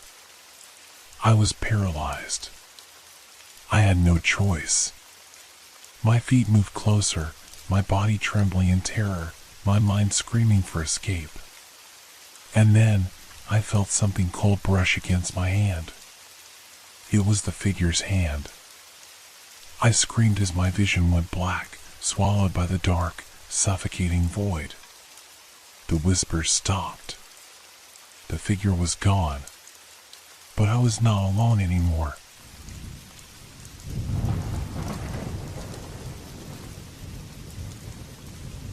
It all began with a simple purchase. I wasn't looking for anything particular that day, just browsing through a small antique shop at the corner of my street. The air was thick with the scent of old wood and dust, the kind that clings to memories long forgotten. As I wandered between rows of forgotten relics, something caught my eye. A clock. It stood alone on a small table near the back, its polished wood glistening under the dim light. The brass hands, slightly tarnished with age, pointed to an odd time, 3:38.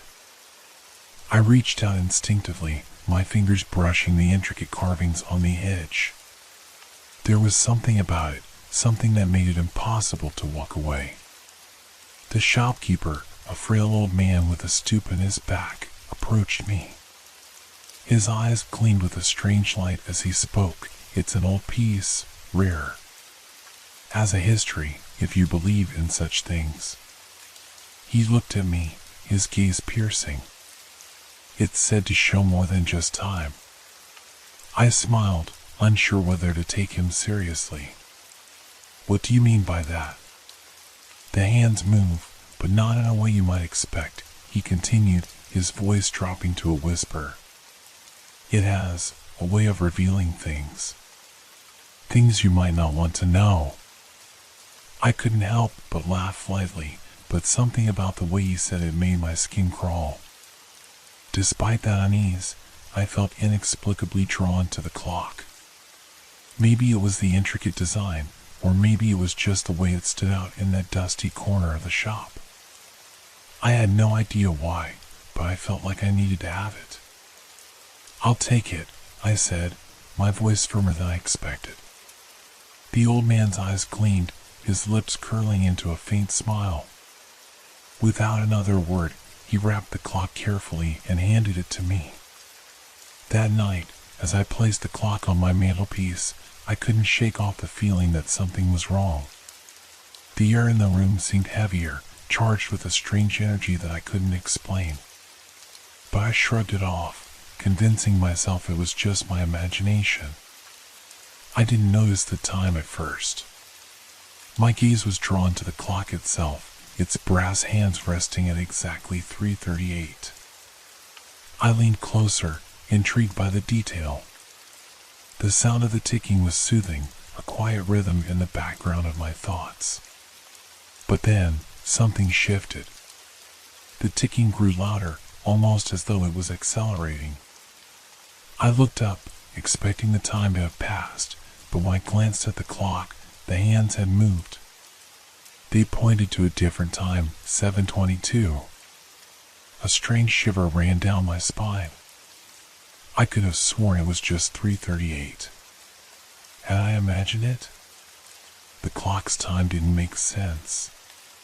The minutes seemed to stretch in odd ways. For a while, I simply watched it, my mind racing. I thought it must be broken, maybe the mechanism was faulty. But when I went to touch it, I felt a coldness run through my fingers, as though the clock was somehow alive. A voice in my head whispered, "You should leave it alone." I shook my head, dismissing the thought as the product of a long, exhausting day. But when I looked at the clock again, the hands had moved once more, this time to a time I recognized, 5:30. My wedding anniversary. The day I lost my husband. I swallowed hard. The hairs on my neck stood up as I stared at the clock. It couldn't be. Could it? I tried to ignore it. It was just a coincidence, I told myself. But the uneasy feeling didn't go away. I couldn't explain it, but the clock seemed to know more than it should. That night, sleep didn't come easily. I kept glancing toward the mantelpiece, my eyes drawn to the mysterious timepiece. At some point, exhaustion took over, and I finally drifted off into an uneasy slumber. And then, in the dead of night, I awoke. A loud ticking noise echoed in the silence of the room, much louder than it had been before. My eyes flicked to the clock. The time had changed again, now it read 4:52. I rubbed my eyes, trying to clear the fog of sleep from my brain. Something wasn't right. I reached for the clock, feeling the chill radiating from its surface. As my fingers brushed the glass, a sharp pain shot through my hand, like a needle pricking my skin. I jerked back, startled, but the pain was gone as quickly as it had come.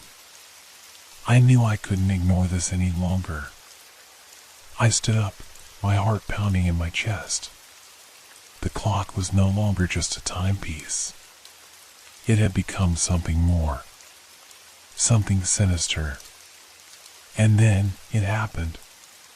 A soft whisper, almost imperceptible, came from the direction of the clock. It was like a voice, but not quite, more like the breath of the wind against my ear.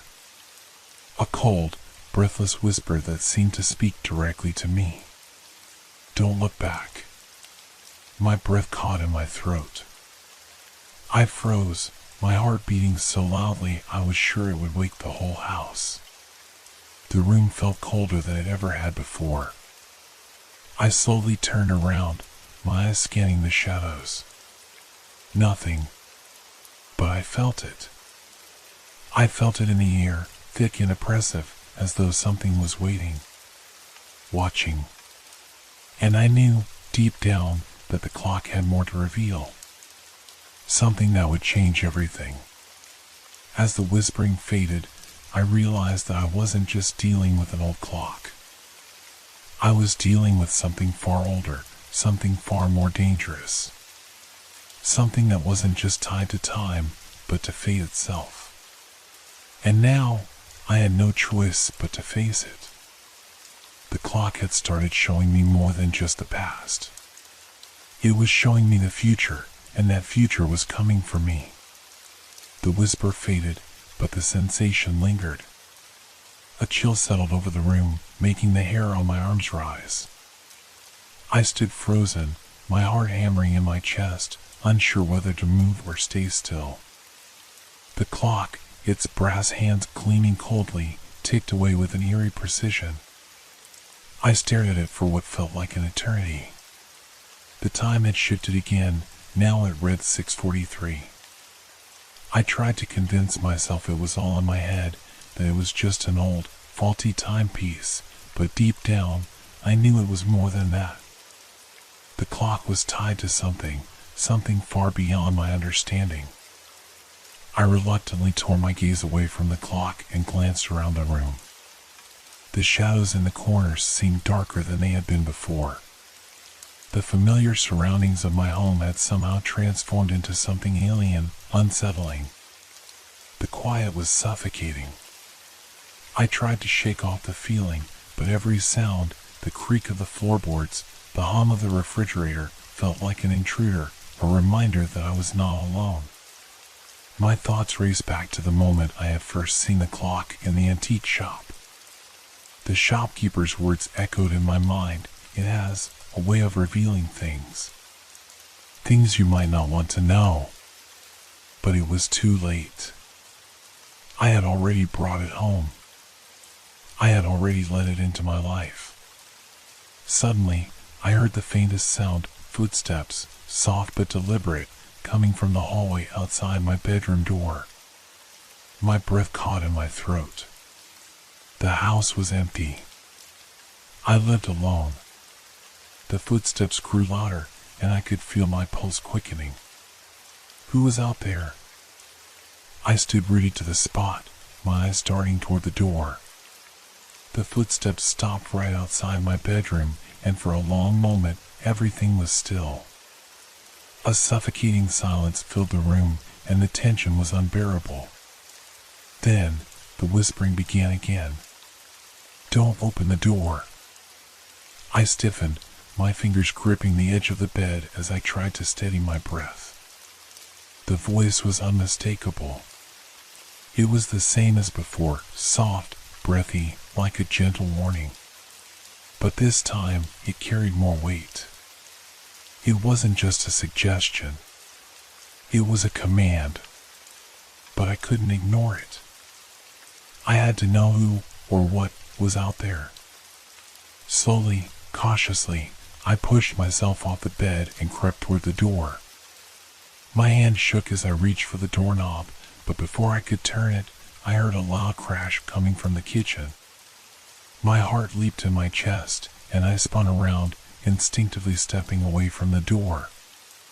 My eyes widened. The clock had changed again. It now read 8:51. I didn't know why, but the time seemed to be connected to the events unfolding in my home. Each time it shifted, something more sinister happened. I could feel the presence of something, or someone, lurking just beyond the walls of my room, waiting, watching. I swallowed hard, my throat dry. I needed to find out what was happening. I couldn't just stay in here, trapped by my own fear. But what if the clock was right? What if it was warning me? What if opening that door was the mistake that would lead to something worse? The whisper returned, clearer this time. "Leave the room." The hairs on the back of my neck stood up. I didn't know what to believe anymore. Was this some sort of twisted game the clock was playing on me, or was it trying to warn me of something? The house felt like a cage, the walls closing in as the time on the clock ticked forward. I knew I had to leave the room. I had to find out what was going on before it was too late. But every instinct in my body screamed at me to stay. The clock's warnings had been eerily accurate so far, and part of me wondered if staying put was my best chance of survival. But then, the whispering stopped. Everything went silent. I hesitated for a moment longer, heart pounding in my chest, before making a decision. I would face whatever was out there. I had no choice. I opened the door. The hallway outside was bathed in darkness, only the faintest hint of light filtering in from the kitchen. My steps were slow, tentative, as I crept down the hall, my breath catching in my throat with each creak of the floorboards beneath my feet.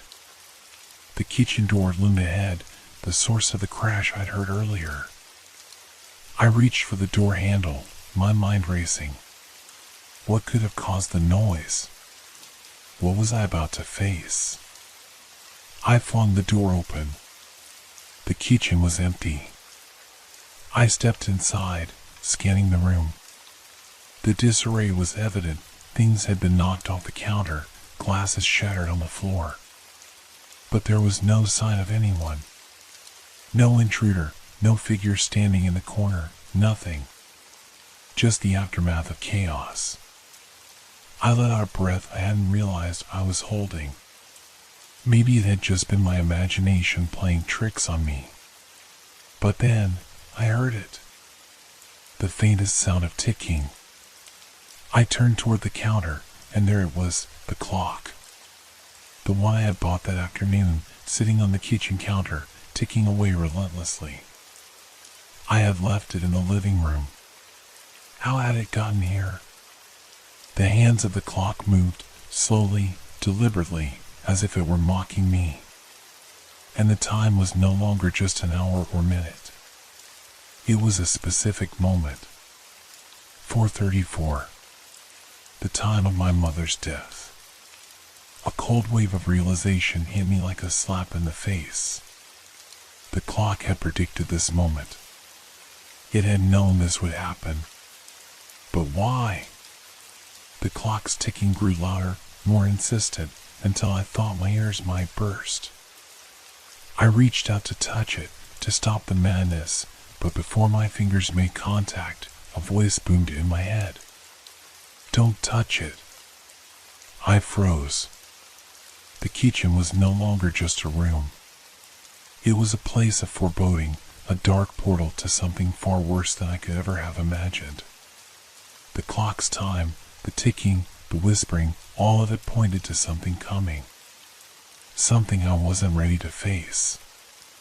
And just then, the clock's hands shifted again, moving faster this time, faster than I could comprehend. The hands of the clock were a blur.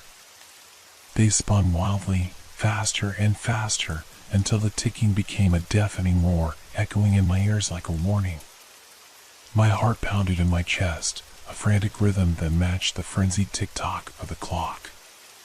It felt as if time itself was unraveling, bending and twisting into something unnatural. I could hardly breathe.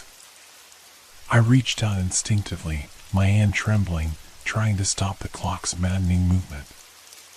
But the second my fingers brushed against the glass, a sharp, cold shock shot through me. It wasn't a physical pain, no, it was something deeper, something worse. A shock to my very soul. I pulled my hand away, but the damage was already done. The room seemed to tilt, the walls warping as though they were being sucked into the very time that the clock was distorting. My vision blurred, and I staggered back, feeling dizzy, disoriented. And then, just as suddenly as it had started, everything went still. The ticking stopped. The room stilled. For a moment, everything was eerily quiet. My breath came in shallow gasps, and I realized, with a sinking dread, that I wasn't alone anymore. I could feel it, something, standing just behind me. The air had shifted. It felt heavier, thick with a presence I couldn't see but could sense in every inch of my body. My skin prickled with fear. I turned slowly, my body frozen in terror, afraid of what I might find. There, in the corner of the kitchen, a shadow moved. It wasn't like any shadow I had ever seen before. It was darker than the darkness around it, almost as though it absorbed the light rather than reflecting it. The shape was vague, shifting like smoke, but it was there, undeniably real. And it was getting closer. I stumbled backward, my legs unsteady beneath me. The shadow, though intangible, seemed to move with purpose, with intent. I could hear my own breath, shallow and panicked, and the silence around it was suffocating. The clock's hands had stopped at precisely 4:34, the moment my mother had died. But the shadow wasn't a coincidence. It wasn't just the clock's strange magic. It felt like something more, a presence that was tied to the time, to the moment. The whisper returned. Soft, almost gentle. "You're too late." The words sliced through the silence, sending a jolt of fear straight into my heart. I could feel my blood running cold, my thoughts spiraling. Too late? too late for what? The shadow moved closer, its form more defined now, like a person, but not quite. Its features were distorted, melting into the darkness as if it was a part of the very fabric of the room. I wanted to scream, but my throat was dry, unable to produce a sound. My feet were rooted to the floor, unwilling to move. The air around me felt as if it was thickening, suffocating me. The shadow reached out, a hand, or what resembled one, and I flinched instinctively, as if I could physically escape from its grasp. Then, a sudden thought broke through the panic. The clock. The time. I had to stop it. The clock had brought this, had summoned this shadow into my life, and if I didn't stop it, it would consume me too, just like it had my mother. I darted toward the counter, my body shaking as I grabbed the clock. The moment my fingers touched it, the shadow recoiled as if repelled by the touch. The hands of the clock twisted once more, spinning wildly, but I held it firm, refusing to let go. The whisper turned to a growl. You cannot escape. My heart thudded painfully in my chest as I pulled the clock closer to me, clutching it tightly. The temperature in the room dropped. I could see my breath in the air, each exhale a visible cloud. The shadow lunged forward, but just as it did, the hands of the clock stopped again, and the entire room seemed to freeze. The shadow halted midair, suspended. The tick-tock of the clock, the only sound now, rang out like the tolling of a bell, echoing in the stillness. The weight of the moment hit me all at once. The clock was controlling this, controlling everything, but it didn't feel like just a piece of time. It felt like a force, something far more ancient and powerful than any clock should be. I stared at the clock's face. The hands were now pointing at 12:00. Midnight. The moment when everything began. But this wasn't a new beginning. No, this was a warning. A final warning. I understood now. The clock wasn't just telling time. It was marking events. It was tied to moments, tragic, pivotal moments in my life. Each time it shifted, it brought me closer to an inevitable fate, an ending that I couldn't avoid. The shadow twitched, its form twisting violently. It wasn't just a shadow anymore. It was something far more terrifying, a dark entity that had been waiting for me to reach this point. The clock began to tick again, slowly, deliberately. The shadow's form took on more solid shape, as if it were becoming tangible, corporeal. And I realized with a sickening jolt that I wasn't the only one affected by the clock. It had been tied to me, yes, but it had also been tied to my mother, to the life I had once known. And as the clock ticked, I realized the true cost of the clock's curse. Time was never meant to be tampered with. And now, there would be no going back. The shadow lunged forward, and I barely had time to react. Everything went black. When I awoke, it was silent. The kind of silence that seeps into your bones, cold and oppressive. My body was heavy, as though I had been sleeping for days, or perhaps just an eternity. My head throbbed with a dull pain, the remnants of whatever had just happened, whatever that shadow was, whatever it had done to me. I sat up slowly, my surroundings still blurry and unfamiliar. I was no longer in my kitchen. The walls were the same, but there was a different, darker atmosphere to the room. The air was thick, damp with something almost metallic, like blood, and I could taste it on the back of my tongue. My throat burned. I reached out to touch the floor, but my hand stopped short. The clock. It was there, sitting on the table across the room, untouched, unmoved. Its hands were still, frozen at 12:00. I couldn't tear my gaze away from it. The clock had been the source of all of this, had led me down this path, and yet it seemed to hold some kind of power over me. I could feel its presence, heavy in the air, as if it was waiting for me to make my next move. I pushed myself up to my feet, my body still weak, and staggered toward the table. I didn't know why, but I had to reach the clock. I had to understand it, or at least confront it. My fingers brushed the cool surface, the smoothness of the wood a stark contrast to the chaos swirling inside me. The second my fingers touched it, I felt a jolt, an electric surge that shot through my chest and into my heart, sending shockwaves through my entire body. And then, everything stopped. There was no ticking, no breathing, no sound, nothing at all. I gasped, my lungs aching from the sudden lack of air. The room felt as though it were pressing in on me, the walls narrowing, the ceiling lowering.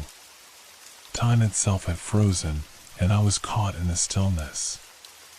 But not alone. I could feel it again, that presence, closer this time, pressing against me, a weight in the air that made it hard to breathe. My body trembled, my skin prickling with fear as I tried to shake off the sensation. But it wasn't just fear. It was something deeper, something primal. It knows me. I stepped back, my pulse racing. The shadow was there, lurking in the edges of my vision, its form now more defined, more tangible. I could see the outline of a face, but it wasn't a face. No, it was distorted, as if the very shape of it was wrong. Twisted.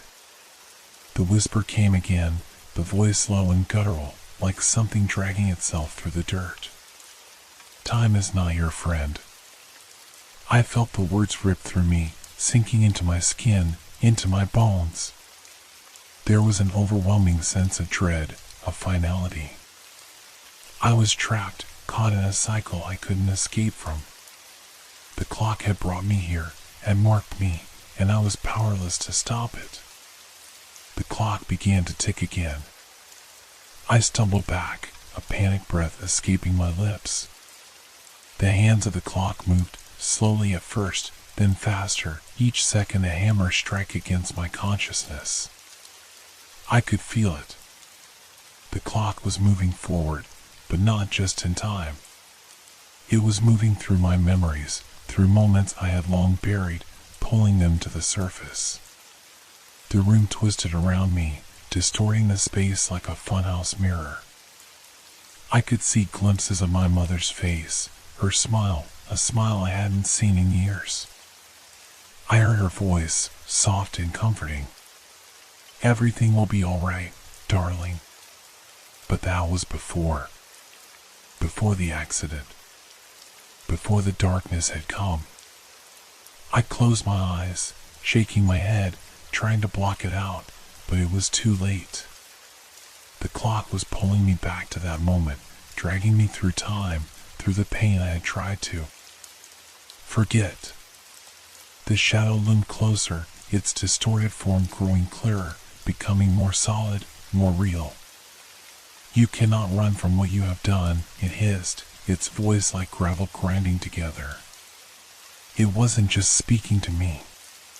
It was speaking to my past, to my choices. I took a step back, my legs trembling. I could feel my past clawing at me, dragging me down into the darkness. I had been living in denial, telling myself I was fine, that I had moved on. But now, the clock was forcing me to face it all, the guilt, the shame. I turned to run, but the room seemed to stretch infinitely. No matter where I turned, I couldn't escape. The walls closed in on me, and the shadow followed, its presence growing heavier, more suffocating with each passing second. I reached the door, my hand outstretched, but it was too late. The shadow was there, its cold, invisible fingers curling around me. It pulled me back, forcing me into the center of the room. The clock's hands were moving faster now, blurring together, until they stopped with a single, sharp click. Everything was still. For one terrible moment, everything was silent. And then, I heard it. A scream. It wasn't mine. It wasn't even the shadows. It was my mother's. And it was coming from the clock. I tried to tear my eyes away, but I couldn't. The sound, the anguished cry, filled the room, reverberating through every inch of my soul. The clock had been the harbinger of something far worse than I could have imagined. It wasn't just a relic. It was a link to the past, to a moment that had never truly ended. The moment when everything had changed. And in that instant, I understood the true purpose of the clock. It wasn't just marking time. It was keeping me there, forever, trapped in a loop, a never-ending cycle of loss and regret. The clock's hands clicked again, but this time, they didn't stop. They kept going. I could feel the room spinning around me. The walls swayed like they were breathing, exhaling in sync with the ticking of the clock.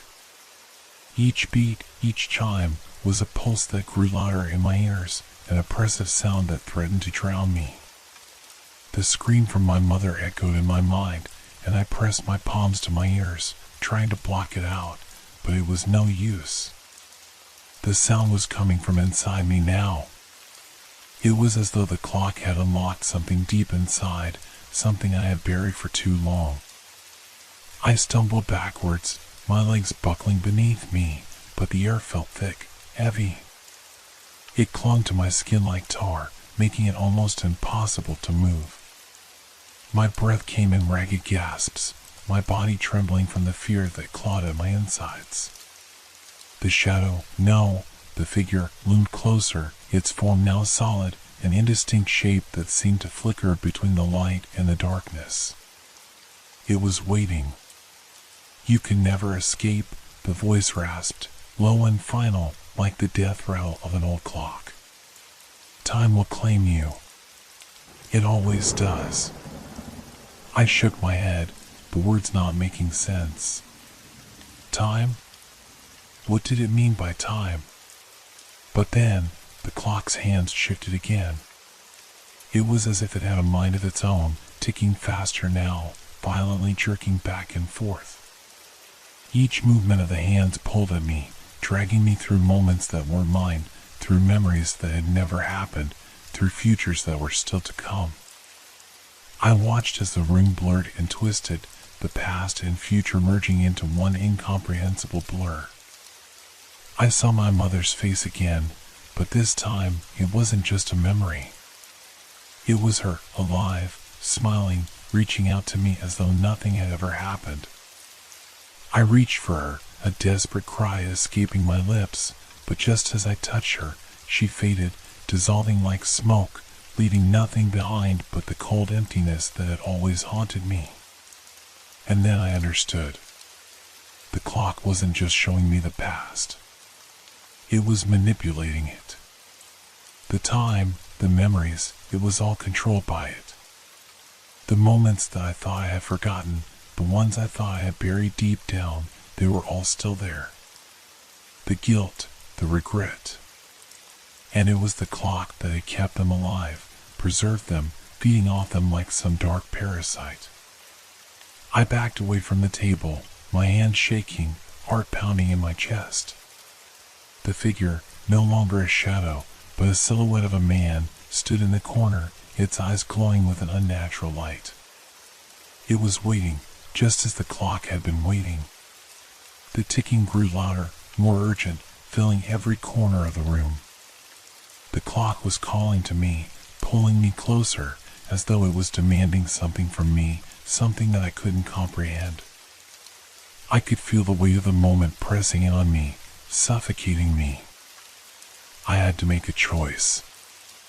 I could feel the power of the clock, its presence, its grip tightening around me. My hand hovered over it, trembling. A choice. That was all it came down to now. A choice to stop the cycle, to end the torment. But the voice came again, louder this time, as if to warn me. You cannot change what has already been written. I closed my eyes, trying to block out the words, but they were everywhere, filling my head, suffocating me. The clock was no longer just a thing. It was alive, a part of me now, intertwined with my memories, my regrets. And the truth, the harsh, undeniable truth, was that I had no control. No way out. I took a deep breath, steeling myself for what came next. My fingers hovered over the clock, cold against its surface. I knew what I had to do. It would end. I had to end it. And then, with a single motion, I pushed the hands of the clock back. The moment I did, everything stopped. The world froze, the clock's ticking silence, the oppressive weight lifting from the room. The figure in the corner dissipated, the walls stopped closing in. I stood there, trembling, unsure whether I had made the right choice. But the silence was deafening. I felt empty, hollow, like I had just woken up from a nightmare, but somehow the nightmare was still real. The clock was still in front of me, its hands still frozen at midnight, its power still lurking beneath the surface. I had stopped the moment. I had stopped time, but the memories, the guilt, they were still with me. I turned away, knowing deep down that I could never truly escape. The clock would always be there, waiting. Time, once frozen, would never be the same. And I would never be the same. The past had caught up with me.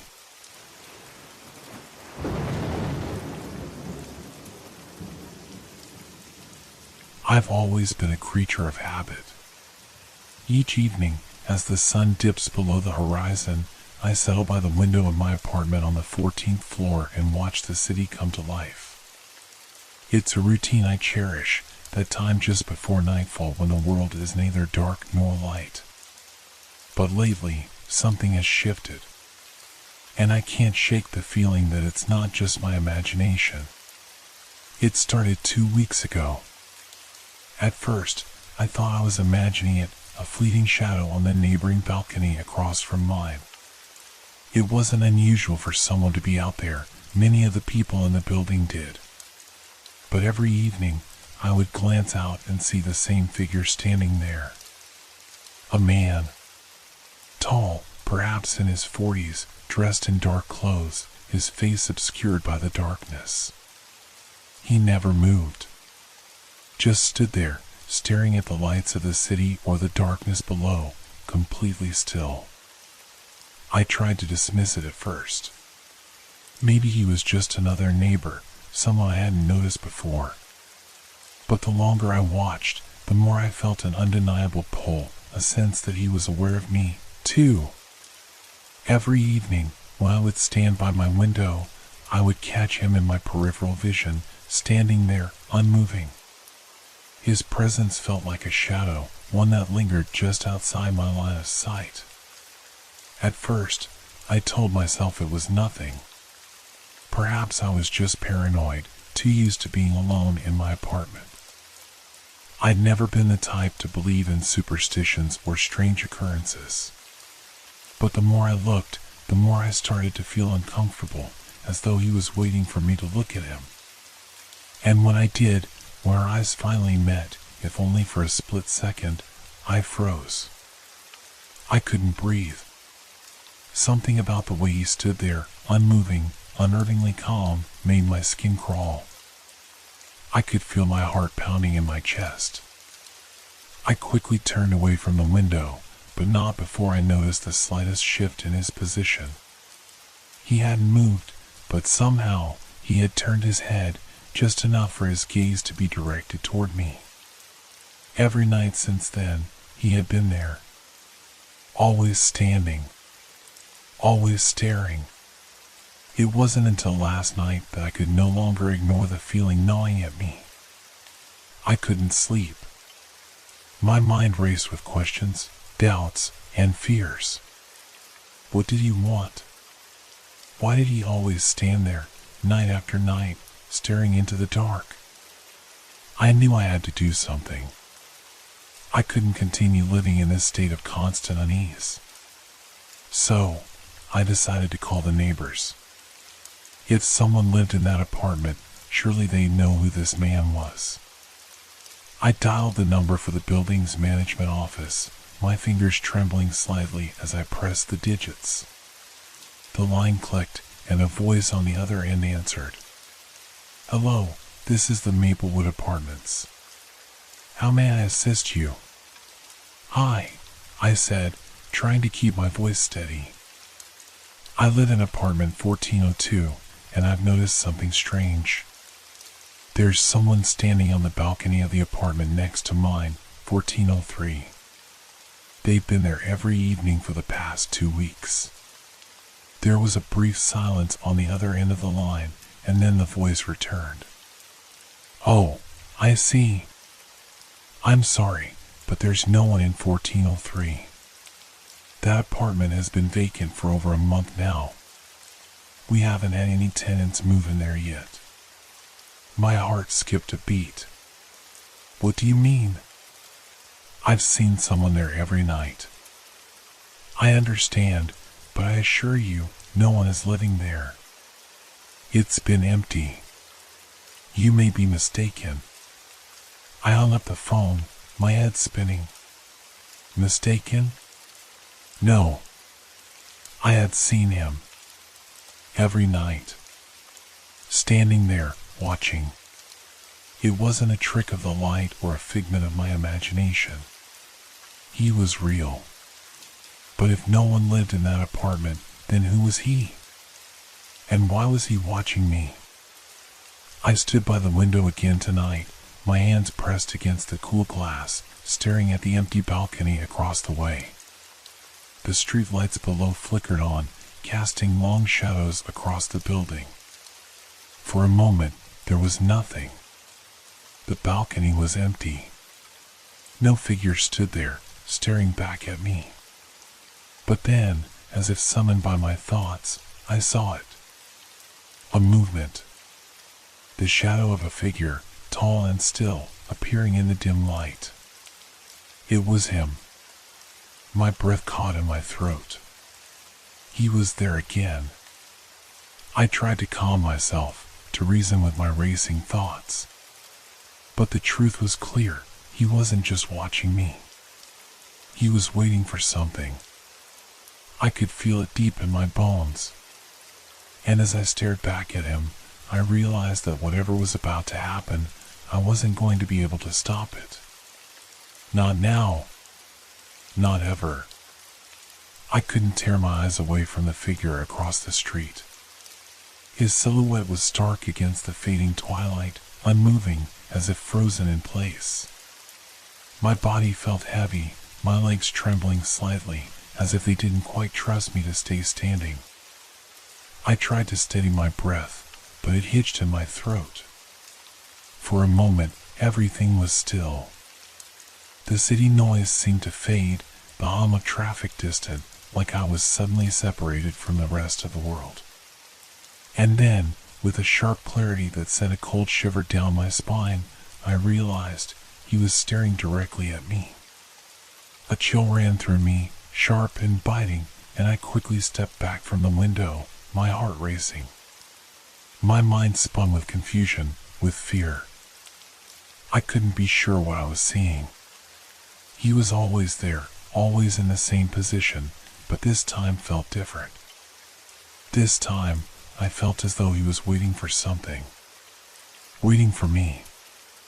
I needed to take action. I had to understand what was going on. My pulse was erratic, my body tense with a growing sense of urgency. I had to find out more. I picked up my phone, hands trembling as I searched for the number I had dialed earlier. The words from the building manager echoed in my mind. The apartment has been vacant for a month. But I had seen him. I knew I had seen him. I dialed again. This time, the ringing seemed to go on forever, stretching the seconds into minutes. My stomach churned with anxiety, my thoughts spiraling as I waited for someone to answer. Finally, the line clicked, and the same voice greeted me, calm and neutral. Maplewood Apartments. How may I assist you? Hi, I said, my voice shaky but firm. I need to speak to someone about apartment 1403 again. I don't think you're understanding. There's someone on the balcony. I've been seeing them every night. I need to know who they are. There was a pause, then a sigh. I'm sorry, but as I mentioned earlier, there's no one living there. No tenants have been moved in yet. Maybe you've mistaken something for a person. Sometimes shadows can play tricks. No, I interrupted, my voice rising in desperation. I've seen him. It's a man, standing there every night. I need to know who he is. There was silence for a moment, longer this time. When the voice came back, it was softer, almost cautious. I understand this is concerning, but the apartment is still vacant. There's no one there. My grip tightened around the phone. I felt the walls closing in, as if the space around me were shrinking, suffocating me. Why are you telling me this? I whispered, half to myself. Why won't you believe me? I'm afraid there's nothing more I can tell you, the voice said, a bit too calm. Good night.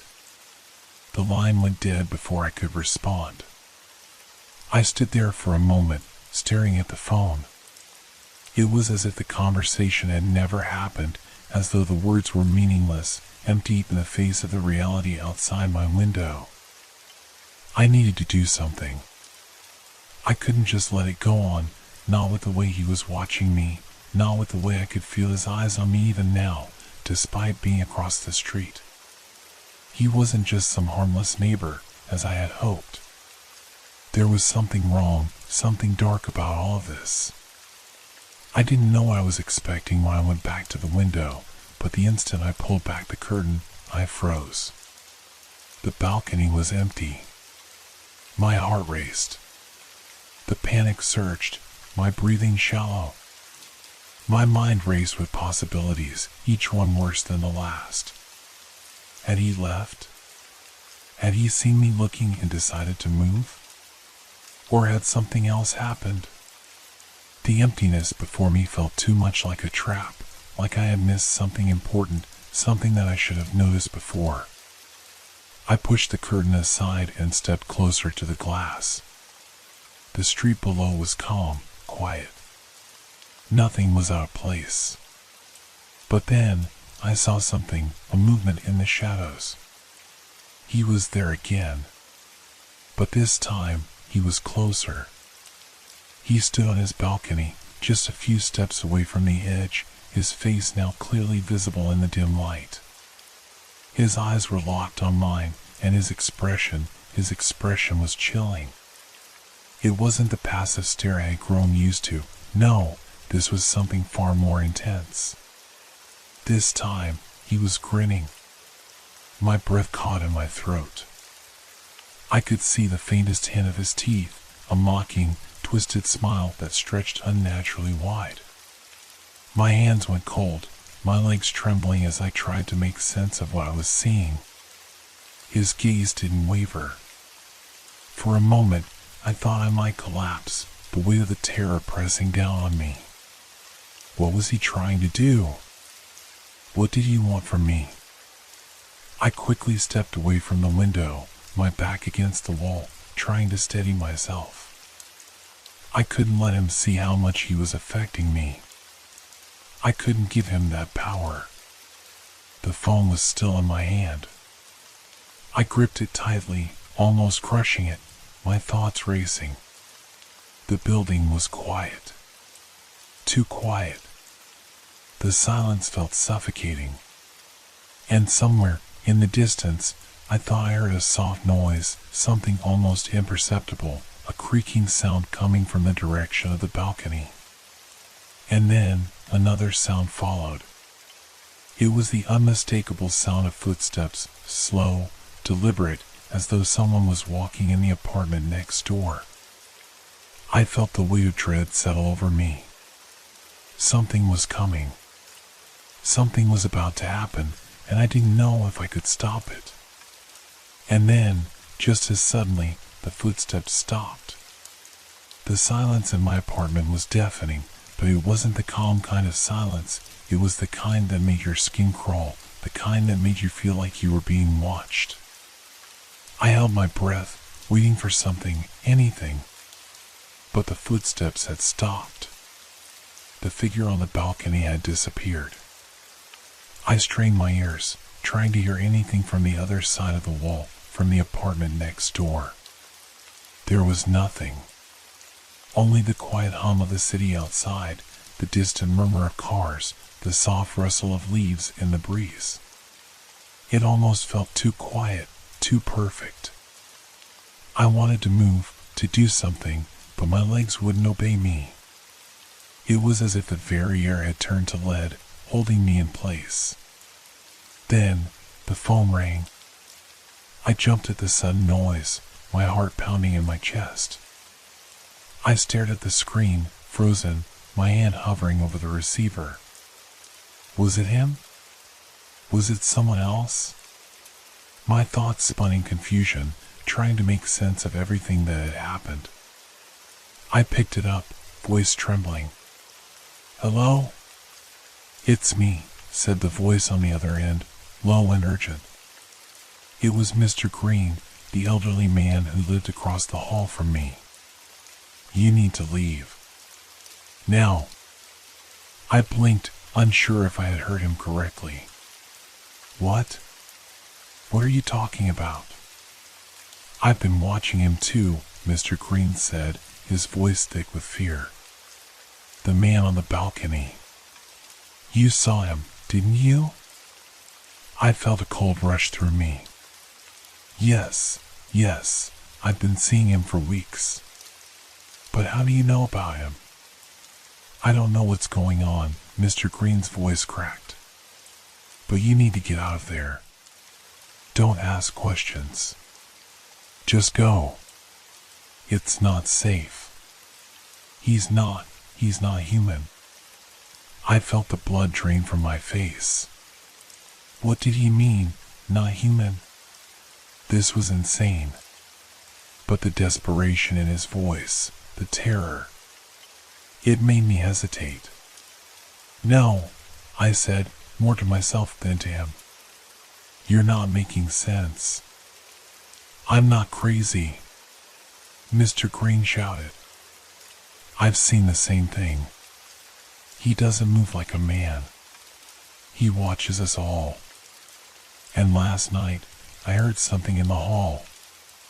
It wasn't him knocking, but it was someone or something else. You have to leave while you still can." My heart thudded violently. A cold sweat broke out on my forehead. "What did you hear?"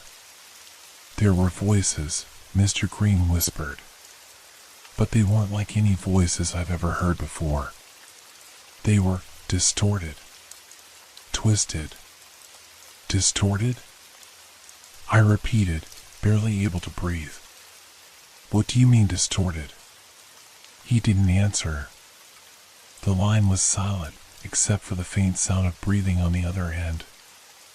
I stood there, clutching the phone, waiting for him to speak again, but all I could hear was a faint crackling sound. Then, the doorbell rang. I jumped so violently that I nearly dropped the phone. My breath hitched in my throat as I turned slowly toward the door.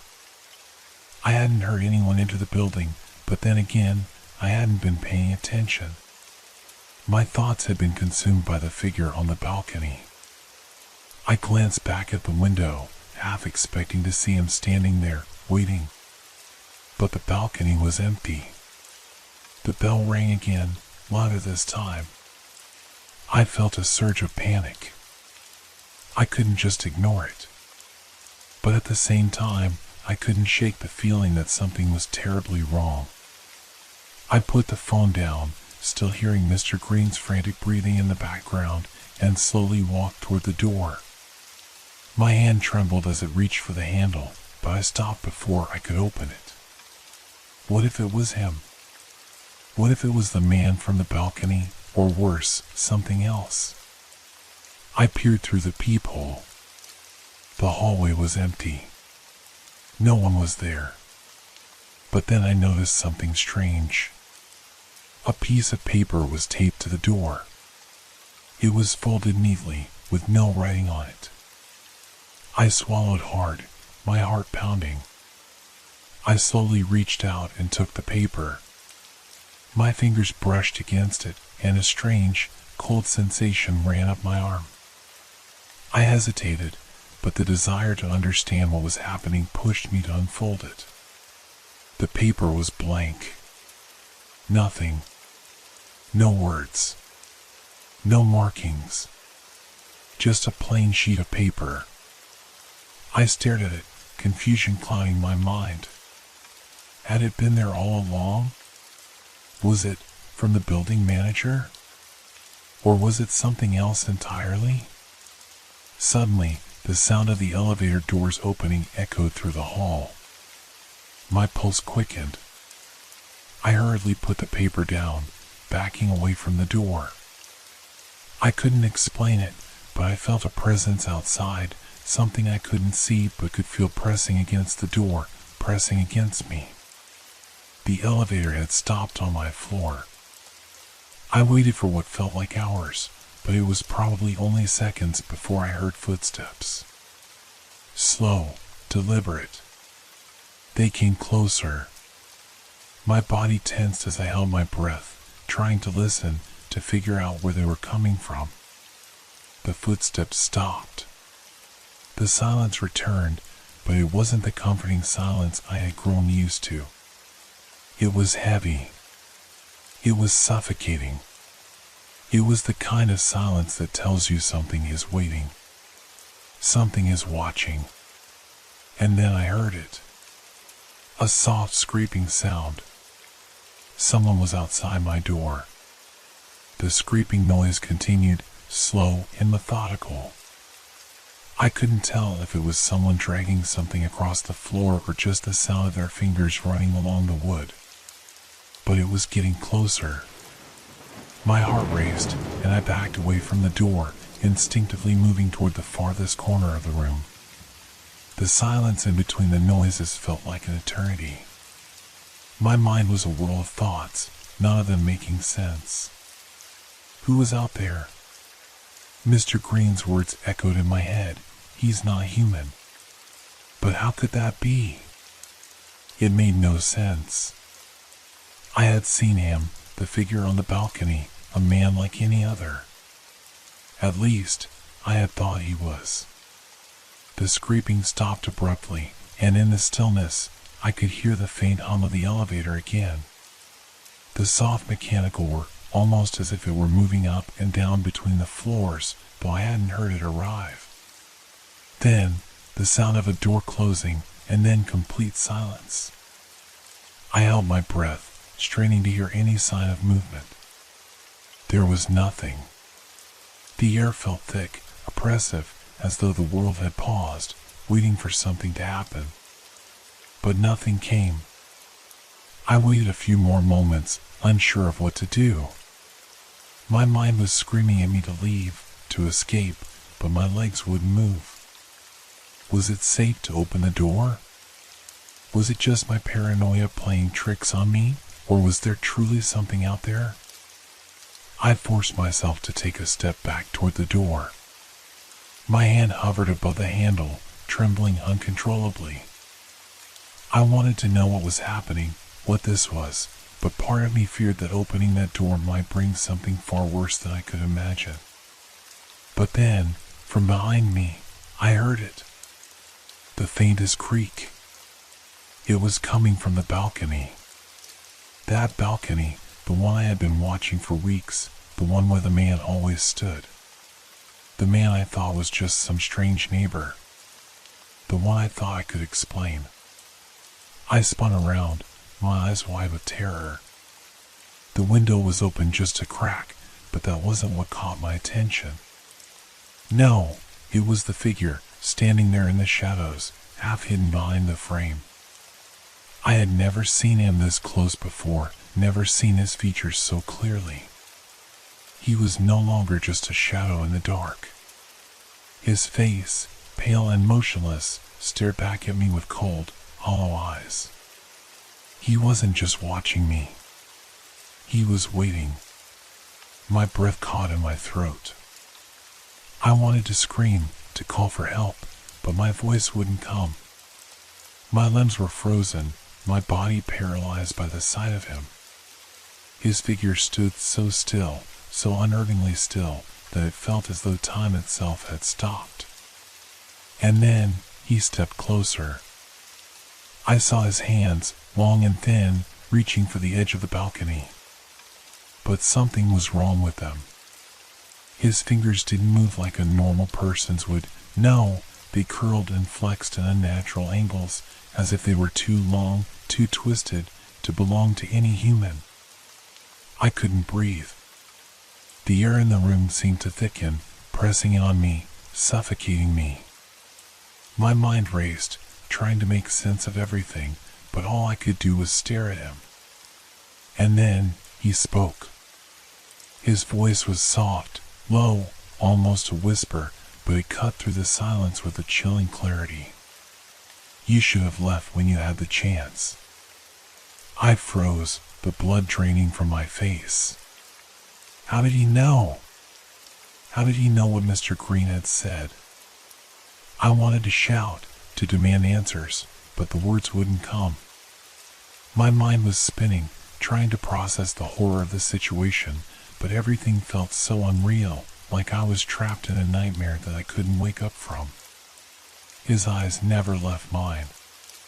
There was no emotion in them, no warmth, no pity. Just cold, empty darkness. It was as if he wasn't truly alive. And with that thought, a cold shiver ran down my spine. He took another step forward, and I could hear the faintest sound of something shifting behind him. The balcony, which had always been so far away, suddenly felt like it was closing in on me. The figure stepped out of the shadows and into the light, fully revealed in the dim glow of the streetlights below. But there was something wrong with him. His skin was unnaturally smooth, almost translucent. His face was pale, but not in the way someone's face might be after a long illness. No, his face looked too smooth, too perfect, as though it had been crafted, sculpted. I stumbled back, my pulse racing, my legs shaking. My mind screamed at me to run, but I was paralyzed. The figure, with his empty gaze, stepped closer, his movements slow and deliberate. You should have listened, he repeated, his voice colder now, like the wind that howls through an empty, desolate street. But now, it's too late. And then, I heard it again. The sound of footsteps, but these were different. Heavy. Slow. Like something was dragging itself closer. But I didn't dare turn away from the figure. I couldn't. My eyes were locked on him, and in that moment, everything, the fear, the confusion, the disbelief, fell away. I knew what he was. He was not a man. Not anything human.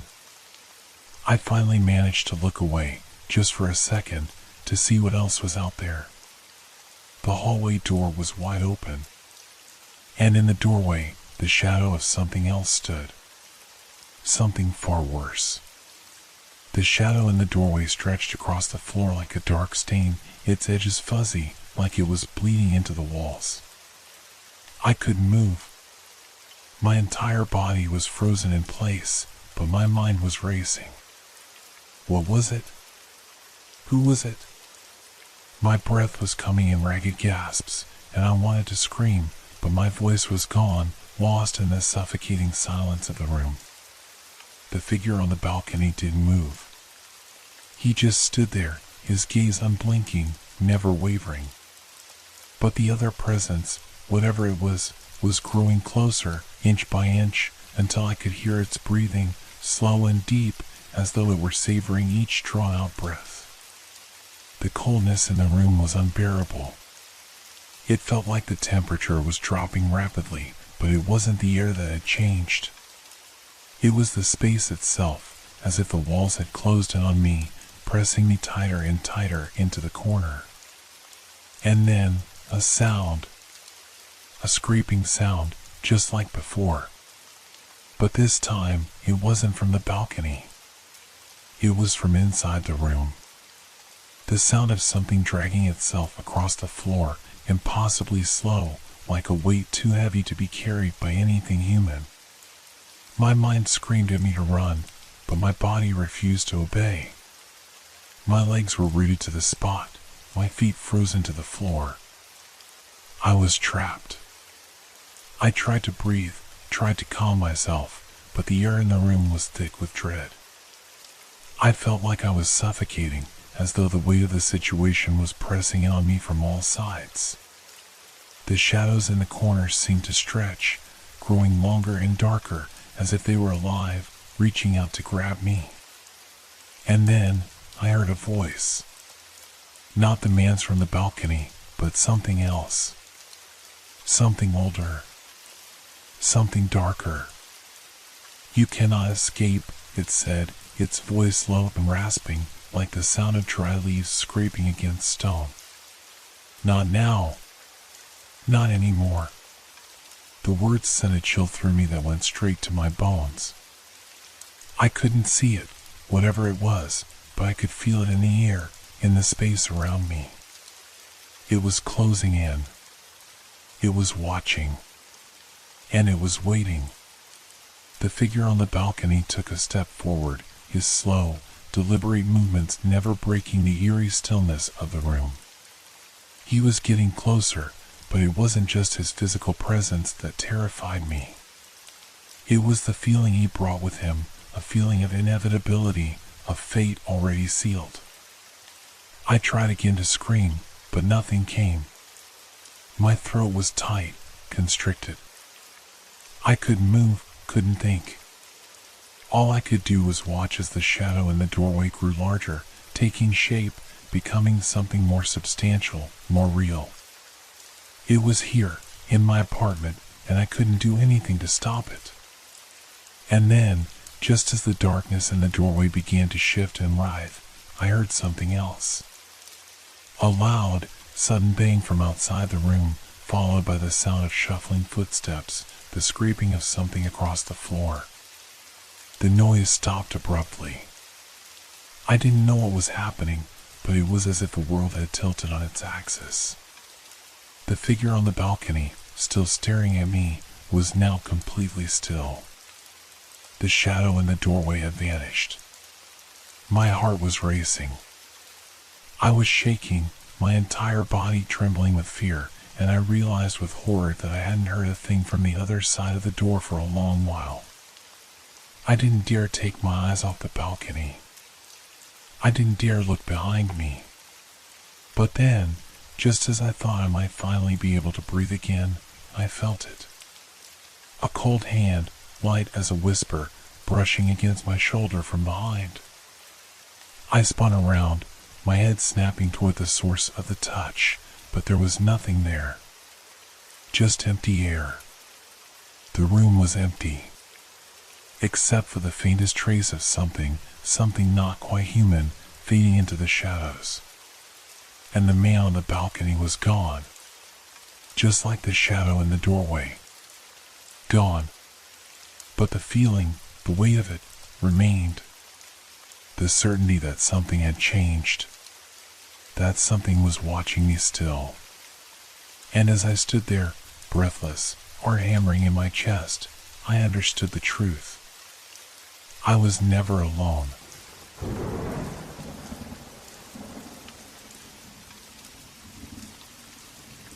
I've never been one to believe in superstitions, but tonight, I couldn't shake the feeling that something was terribly wrong. Maybe it was the late hour or the silence that hung thick in the air as I stepped onto the night bus, but I had a growing sense of unease, as if something was waiting to unfold.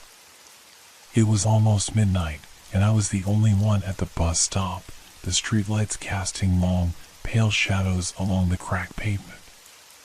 The bus appeared slowly, its headlights slicing through the darkness. I climbed aboard, greeted by the musty smell of old upholstery and the faint hum of the engine. The doors hissed shut behind me, and the bus lurched forward. There were 3 passengers seated near the back. 2 men, one in a dark coat and the other with a tired, hollow-eyed look, and a woman sitting by the window, staring blankly outside. No one spoke. The bus was eerily quiet, save for the steady hum of the engine and the occasional creak of the brakes. I took a seat near the front, hoping the distance would give me some comfort, but it didn't. As the bus rattled down the deserted streets, I tried to focus on the passing scenery, trying to push away the strange feeling that had settled in my chest. It was a familiar route, one I had taken countless times, but tonight it felt different. The streets were empty, the buildings looming in the darkness like silent watchers. I couldn't shake the feeling that I was being watched, that someone, or something, was waiting for me. The first stop came, a quiet suburban area with no one waiting to board. The doors hissed open, and the woman sitting by the window stood up, her steps slow and deliberate.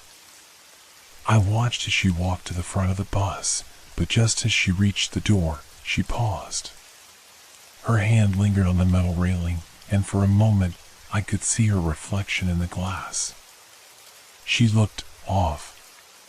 Her eyes were wide, too wide, and her mouth hung open like she was about to speak but couldn't find the words. Then she stepped off the bus. I blinked and she was gone. No trace. Just like that. I stared at the empty space where she had been, my heart pounding in my chest. What just happened? Had she really gotten off? I looked around at the 2 men, but neither of them seemed to notice.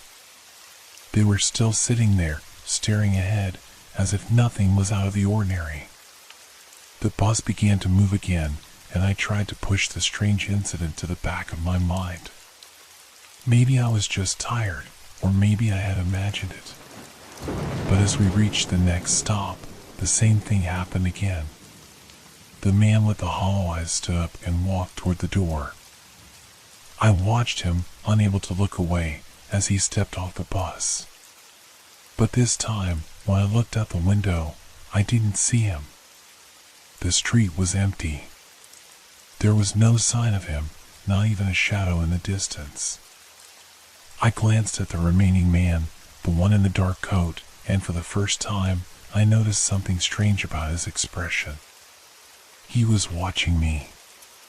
His eyes locked on mine with an intensity that sent a chill down my spine. I swallowed, trying to shake the unsettling feeling that had crept into my mind. But before I could do anything, the bus came to a sudden stop, much earlier than it was supposed to. End of the line, the driver's voice crackled through the intercom. His tone was neutral, but something about it felt wrong. "You're the last passenger. Time to go." I blinked, confused. "What do you mean?" There were more people on this bus. The driver's eyes met mine in the rearview mirror, and for the first time, I noticed something unsettling about his gaze. "No," he said, his voice low. "You're the only one left." I turned to look behind me, my heart racing, but the seats were empty. There was no sign of the other passengers. No trace of the woman who had gotten off, or the man who had walked toward the door. They had all vanished. I looked back at the driver, my voice trembling. "What's going on? Where are the others?" The driver didn't answer. He simply stared at me, his expression unreadable. The doors opened, and I stepped off the bus, my legs weak beneath me. The night air hit my face like a slap, cold and harsh.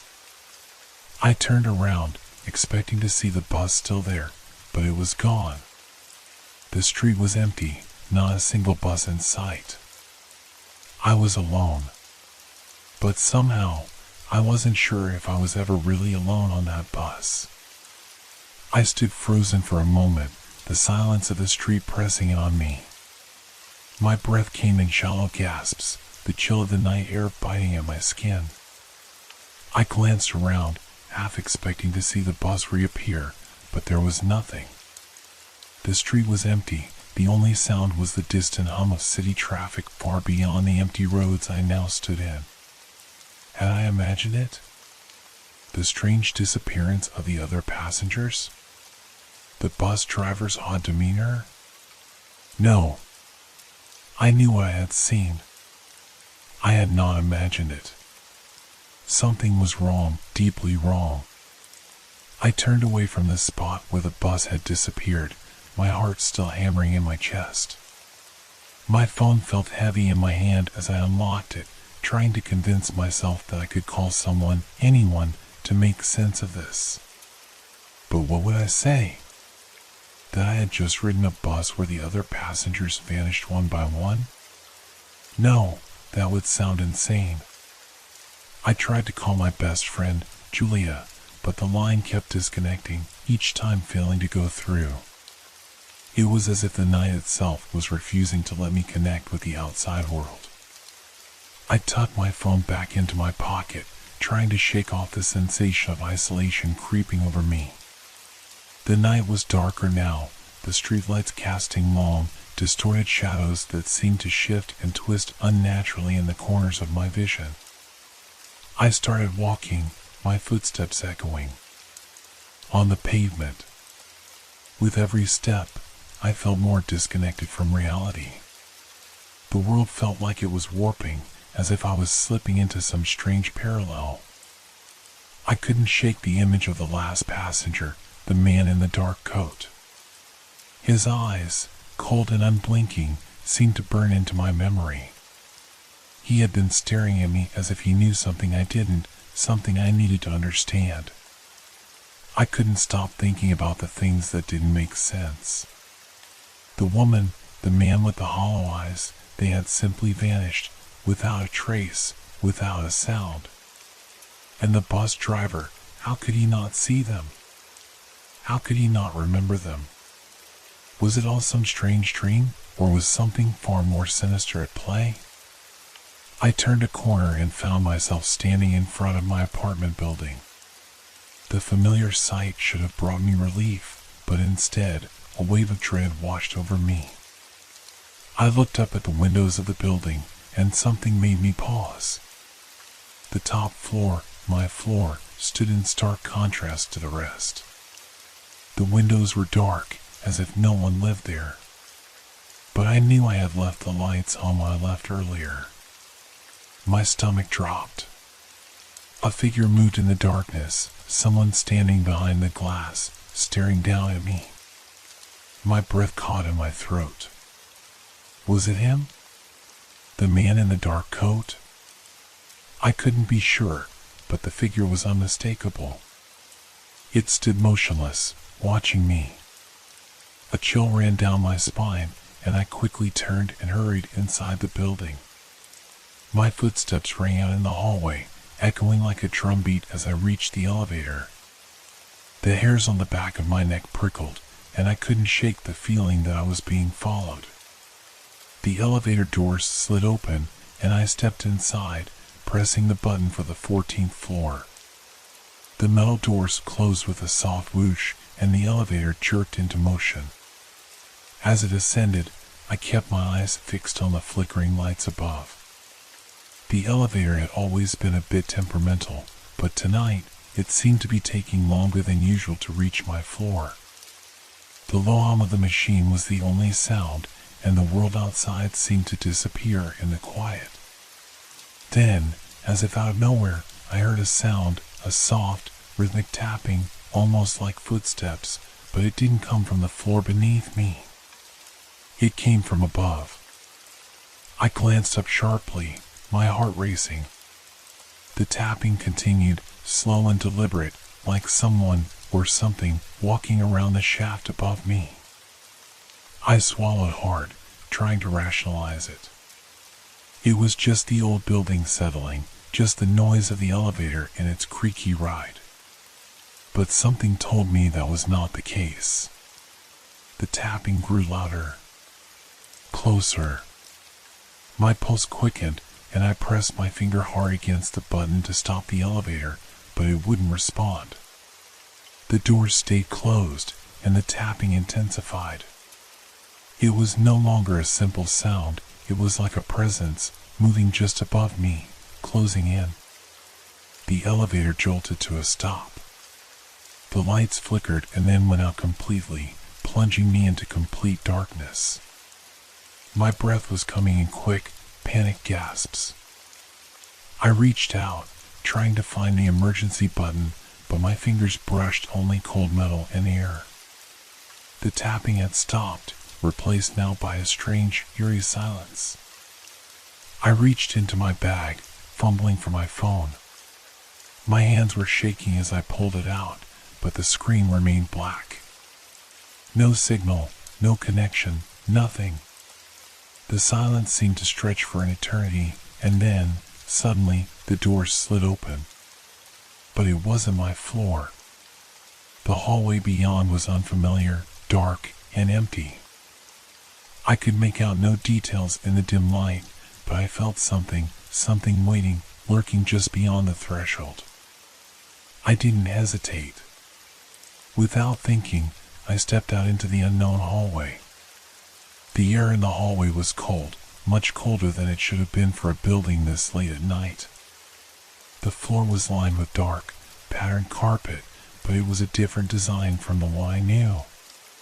The walls, once familiar, were now draped in shadows that seemed to stretch and pulse. Every corner I glanced at felt like it was hiding something or someone, watching from just out of sight. I tried to focus, forcing myself to take slow, deliberate steps, but my legs felt weak, as if the gravity itself had shifted. The hallway seemed longer than it had any right to be, and the silence was so deep it felt oppressive. My heart thudded in my chest, louder than any sound around me. The overhead lights buzzed faintly, flickering like dying stars, casting brief, unsettling glows. I looked back at the elevator, but the doors had already closed behind me. I was alone. Or so I thought. The air shifted again, and I heard a sound, faint at first, but unmistakable. It was a low, almost imperceptible scraping, like the sound of something dragging across the floor. My breath hitched, and I stopped dead in my tracks. The sound was coming closer, moving toward me. Slowly, relentlessly. I turned toward the sound, my mind racing, trying to make sense of it. Was it an animal? A rat, maybe? Or was it something worse? The scraping stopped. I held my breath, listening. Everything was still. I was about to move again when I heard it, the soft shuffle of footsteps. Slow, deliberate steps. I turned, my gaze darting down the hallway. The shadows seemed to move, as if something was taking shape in the darkness. Then I saw him. It was the man in the dark coat, standing just at the edge of the dim light, his face hidden in shadow. He didn't move, didn't speak. He just stood there, watching me. I could feel his gaze like a weight on my chest. My heart pounded in my ears, and my legs were rooted to the spot, as if my body had forgotten how to function. I wanted to scream, but my throat was tight, my voice trapped inside me. His figure was strangely still, unnaturally so, as though he didn't belong in this place, this time. Then, as if sensing my fear, he took a step forward. I stumbled backward, my body shaking uncontrollably. My mind screamed at me to run, but my legs refused to obey. The man continued toward me, his steps silent on the carpet, each one more deliberate than the last. And then, with no warning, his face shifted. His features, once obscured, became clearer, and I saw something that made my blood run cold: his eyes. His eyes were empty, black, hollow. There was nothing behind them. Nothing at all. "Why are you here?" His voice was a rasp, low and full of a dark, guttural resonance. It wasn't a question, but an accusation. I tried to speak, but nothing came out. My breath came in shallow gasps, my mind too clouded with panic to form a response. I could barely process what was happening. Was this real? Was I dreaming? But the man didn't wait for an answer. His shadows seemed to expand, swallowing the hallway around us. The air thickened, pressing in on me from all sides. The temperature dropped further until I could see my breath in the air. "I've been waiting," he murmured, taking another step toward me. "Waiting for you to see." A sudden flash of memory cut through the haze of fear. The boss. The woman who had disappeared. The man with the hollow eyes. The others, had they known? Had they all been waiting for me too? Waiting for something to happen? I forced myself to take a step back, finally breaking the paralysis that had held me in place. I turned and ran, my footsteps echoing through the empty corridor, but it felt like I wasn't moving fast enough. Like the air itself was slowing me down. The darkness seemed to stretch out before me, a living thing, closing in on every side. I reached the end of the hallway and found a door. Without thinking, I grabbed the handle and flung it open. It led into a stairwell, but the moment I stepped through, I knew something was wrong. The walls were covered in peeling paint, the stairs crumbling beneath my feet, as if the building itself was falling apart. But there was no sound. No echo. Just the strange, oppressive silence. I hesitated for a moment, looking over my shoulder, expecting to see the man in the dark coat standing in the doorway behind me. But there was nothing. No sign of him. For a fleeting second, I thought I had escaped, but then I heard it again, the sound of scraping. It was distant at first, but it grew louder with each passing second. I didn't stop to think. I bolted up the stairs, my legs screaming in protest, the darkness growing heavier, more suffocating, with every step. I reached the top and found another door, this one slightly ajar. I pushed it open, desperate to find any escape, and stepped into a hallway I didn't recognize. The air felt wrong. Thick. The shadows, deeper. And in front of me, at the far end of the corridor, I saw something that made my blood freeze in my veins. There, at the end of the hallway, stood the bus. The same bus from earlier, sitting in the dark like a waiting predator. I stumbled back, my pulse racing, my breath coming in ragged gasps. The doors of the bus opened, and I heard the driver's voice once again, distant, echoing through the hallway. "Time to go," he said, as the doors hissed shut behind me. I stood at the threshold of the bus, paralyzed. The familiar, sickly hum of the engine vibrated through the floor, sending tremors up my legs. My mind raced. I was trapped. There was no way this could be real. This had to be a nightmare, but everything felt too vivid, too tangible. The bus driver was seated at the wheel, his face shadowed under the brim of his cap, his hands resting unnaturally still on the wheel. His silence was worse than anything he could say. The absence of sound around him made the entire atmosphere feel like a suffocating weight, like the air itself was closing in on me. I wanted to scream, to run, but my legs refused to move. It was as if the world had turned into some sick play, and I was trapped in my role, unable to escape. The doors of the bus creaked shut behind me with a finality that sent a shiver down my spine. The click of the lock echoed far too loudly in the quiet of the bus. The bus jerked into motion, and I nearly lost my balance, gripping the nearest seat to steady myself. The lights flickered once more, their weak glow casting long shadows across the seats. And then, the sound began again. A low scraping sound that started beneath the floor, almost imperceptible at first, but then louder. Closer. I turned toward the back of the bus. The empty seats were like silent witnesses to something unspeakable. And then, at the rear of the bus, I saw him. The man in the dark coat. He was sitting there, perfectly still, as though he'd always been there. His hollow eyes locked onto mine, and my blood turned to ice.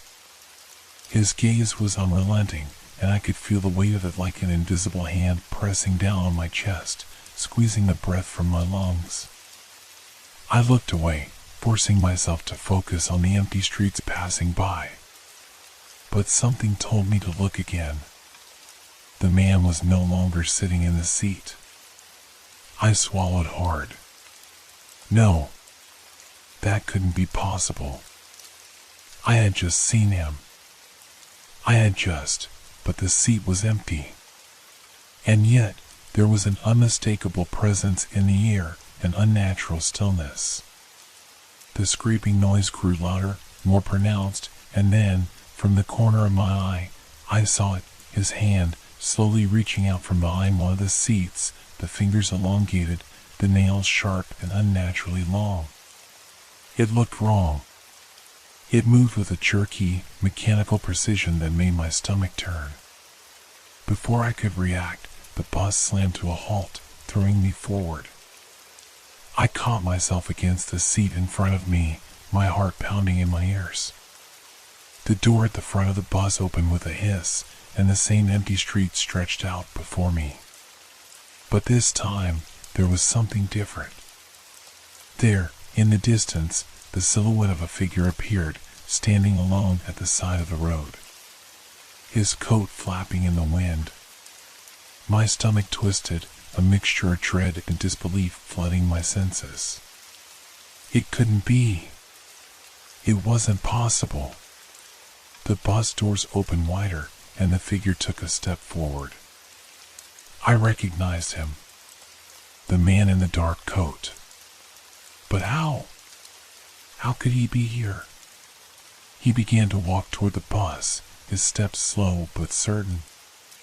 I took a step back, the cold air washing over me as I stood frozen in place. I could feel the presence of the bus driver, though I couldn't bring myself to look at him. My whole body screamed to run, but my feet wouldn't obey. The man in the dark coat stopped just outside the door, and for a long moment, he didn't move. He didn't speak. He only stared, those hollow eyes boring into mine. My heart raced faster with every beat. Then, he raised his hand, just as he had done in the hallway. His fingers twitched, and the sound of scraping began again, this time more insistent, as if coming from inside the walls of the bus. "Why are you running?" The man's voice came in a low rasp, almost a whisper, but it echoed in my mind like a shout. "You can't escape it. It's already too late." His words shattered the last thread of sanity holding me together. I was shaking uncontrollably now, my hands trembling at my sides. My mind screamed at me to do something, anything, but it felt like I was underwater, suffocating in the weight of it all. The bus lurched forward again, but this time it felt different. It wasn't just the road beneath us that was shifting. It was the world itself. The air grew thick, as if we were moving through something not quite real, something that didn't belong. And then the figure stepped forward, crossing the threshold of the bus without hesitation. I backed up further, feeling the cold metal of the seat against my back. The doors slammed shut with a force that rattled the windows. My breath caught in my throat. The man was now standing in the aisle, his face inches from mine, his cold breath mingling with mine. "You were always meant to be here," he whispered. We all were. I could feel my grip on reality slipping, everything I thought I knew unraveling before my eyes. The man's eyes glowed faintly in the dim light, and his smile, a twisted, unnatural grin, spread across his face. "You're not alone," he said, his voice now a growl. "You've never been alone." Before I could comprehend his words, the bus jerked again. I looked out the window, and what I saw made my blood run cold. The street was gone, replaced by an empty void. The buildings, the streetlights, everything gone. The bus was floating in a vast, endless darkness. I was no longer on a street in the city. I was somewhere else. And I was never going to leave. The darkness outside pressed against the windows, thick and suffocating. The only sound was the eerie hum of the bus engine, now strangely muffled, as if the world outside had ceased to exist altogether. I looked around, my mind spinning, my breath shallow and quick. The man in the dark coat was still standing in front of me, his twisted smile widening. His presence felt like a weight on my chest, pressing harder with every passing second. My thoughts raced, none of this made sense. I had gotten on a bus, a normal bus, with normal people. Where had they all gone? Where had the streets gone? The man's grin widened, as if he could hear my thoughts. "There's no point in wondering," he said softly, his voice laced with something unrecognizable. "This place is not for questions. It's for endings." I recoiled, backing into the seat behind me, my heart pounding. The other passengers, where had they gone? Had they been real? Had they ever been real? I remembered the first one who vanished, the older woman who had been sitting in the seat across from me. Her quiet murmurs, the way she looked out the window as if waiting for something. But she was gone, just like the others. They had disappeared one by one, like shadows fading at the edge of the night. And now it was just me and him. The bus jerked again, the world outside still just a void.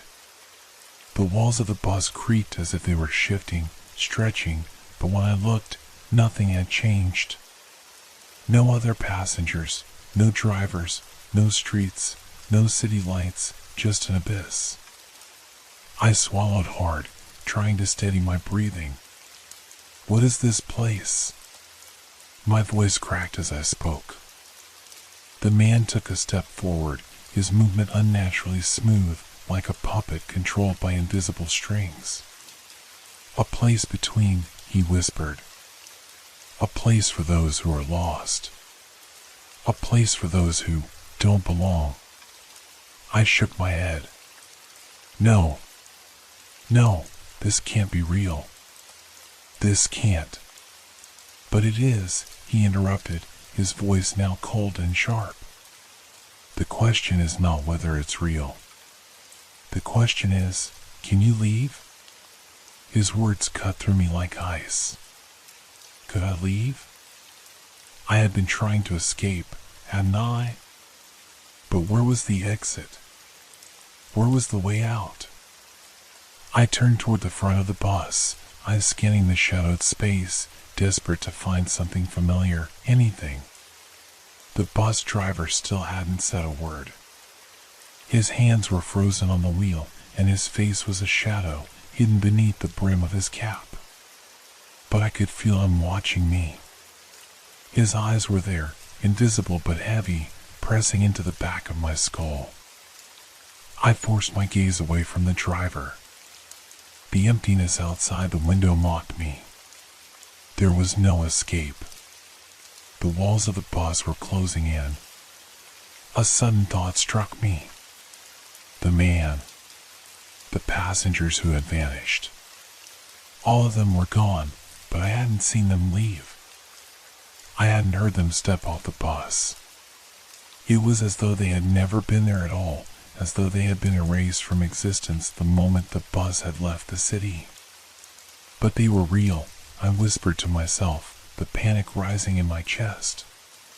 They had to have been real. The man's cold eyes locked onto mine, his face now mere inches from me. They were real. But their time ended. And now, it's yours. I recoiled, my hands shaking. No. No. I pressed my palms against my eyes, willing myself to wake up, to escape this nightmare. But when I opened them, nothing had changed. The darkness pressed in like an invisible force, suffocating me. The man reached out a hand toward me, his long fingers cold and thin. The nails were sharp, gleaming like silver. His touch would be sharp, too. Cold. Final. "Don't touch me," I gasped, backing away, my pulse roaring in my ears. But the man didn't move. His fingers hovered in the air for a moment, then slowly curled into a fist. His eyes never left me, his smile widening, growing more twisted. I opened my mouth to scream, but no sound came. My breath caught in my throat, my chest constricting. The bus lurched again, and this time it didn't stop. The motion was like a sickening, endless spiral. The walls seemed to twist, stretching like rubber, as if the very space around me was unraveling. I closed my eyes, pressing my hands to my ears, but the noise was everywhere. The bus was shaking, the engine whining, the air thick with an unnatural hum. And through it all, I could hear that voice again, echoing in my mind. "You're not alone," he said. "You never were." I tried to fight it, tried to wake up, but there was no waking up from this place. This was real. This was happening. And the bus was still moving, deeper and deeper into the void. As the lights flickered one last time, I caught a glimpse of the rearview mirror. And there, in the reflection, I saw something that made my blood freeze. The seats were no longer empty. They were filled. Filled with people, faces I didn't recognize, their eyes hollow, staring blankly ahead. I wasn't alone after all. And they were watching me. The bus continued its journey, and I realized, with a growing sense of horror, that the journey had no end. Not for me. Not for anyone.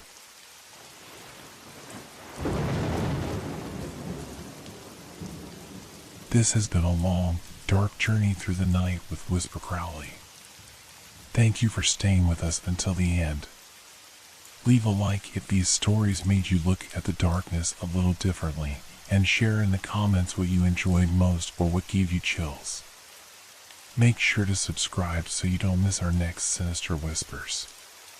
Until we meet again in the world of shadows.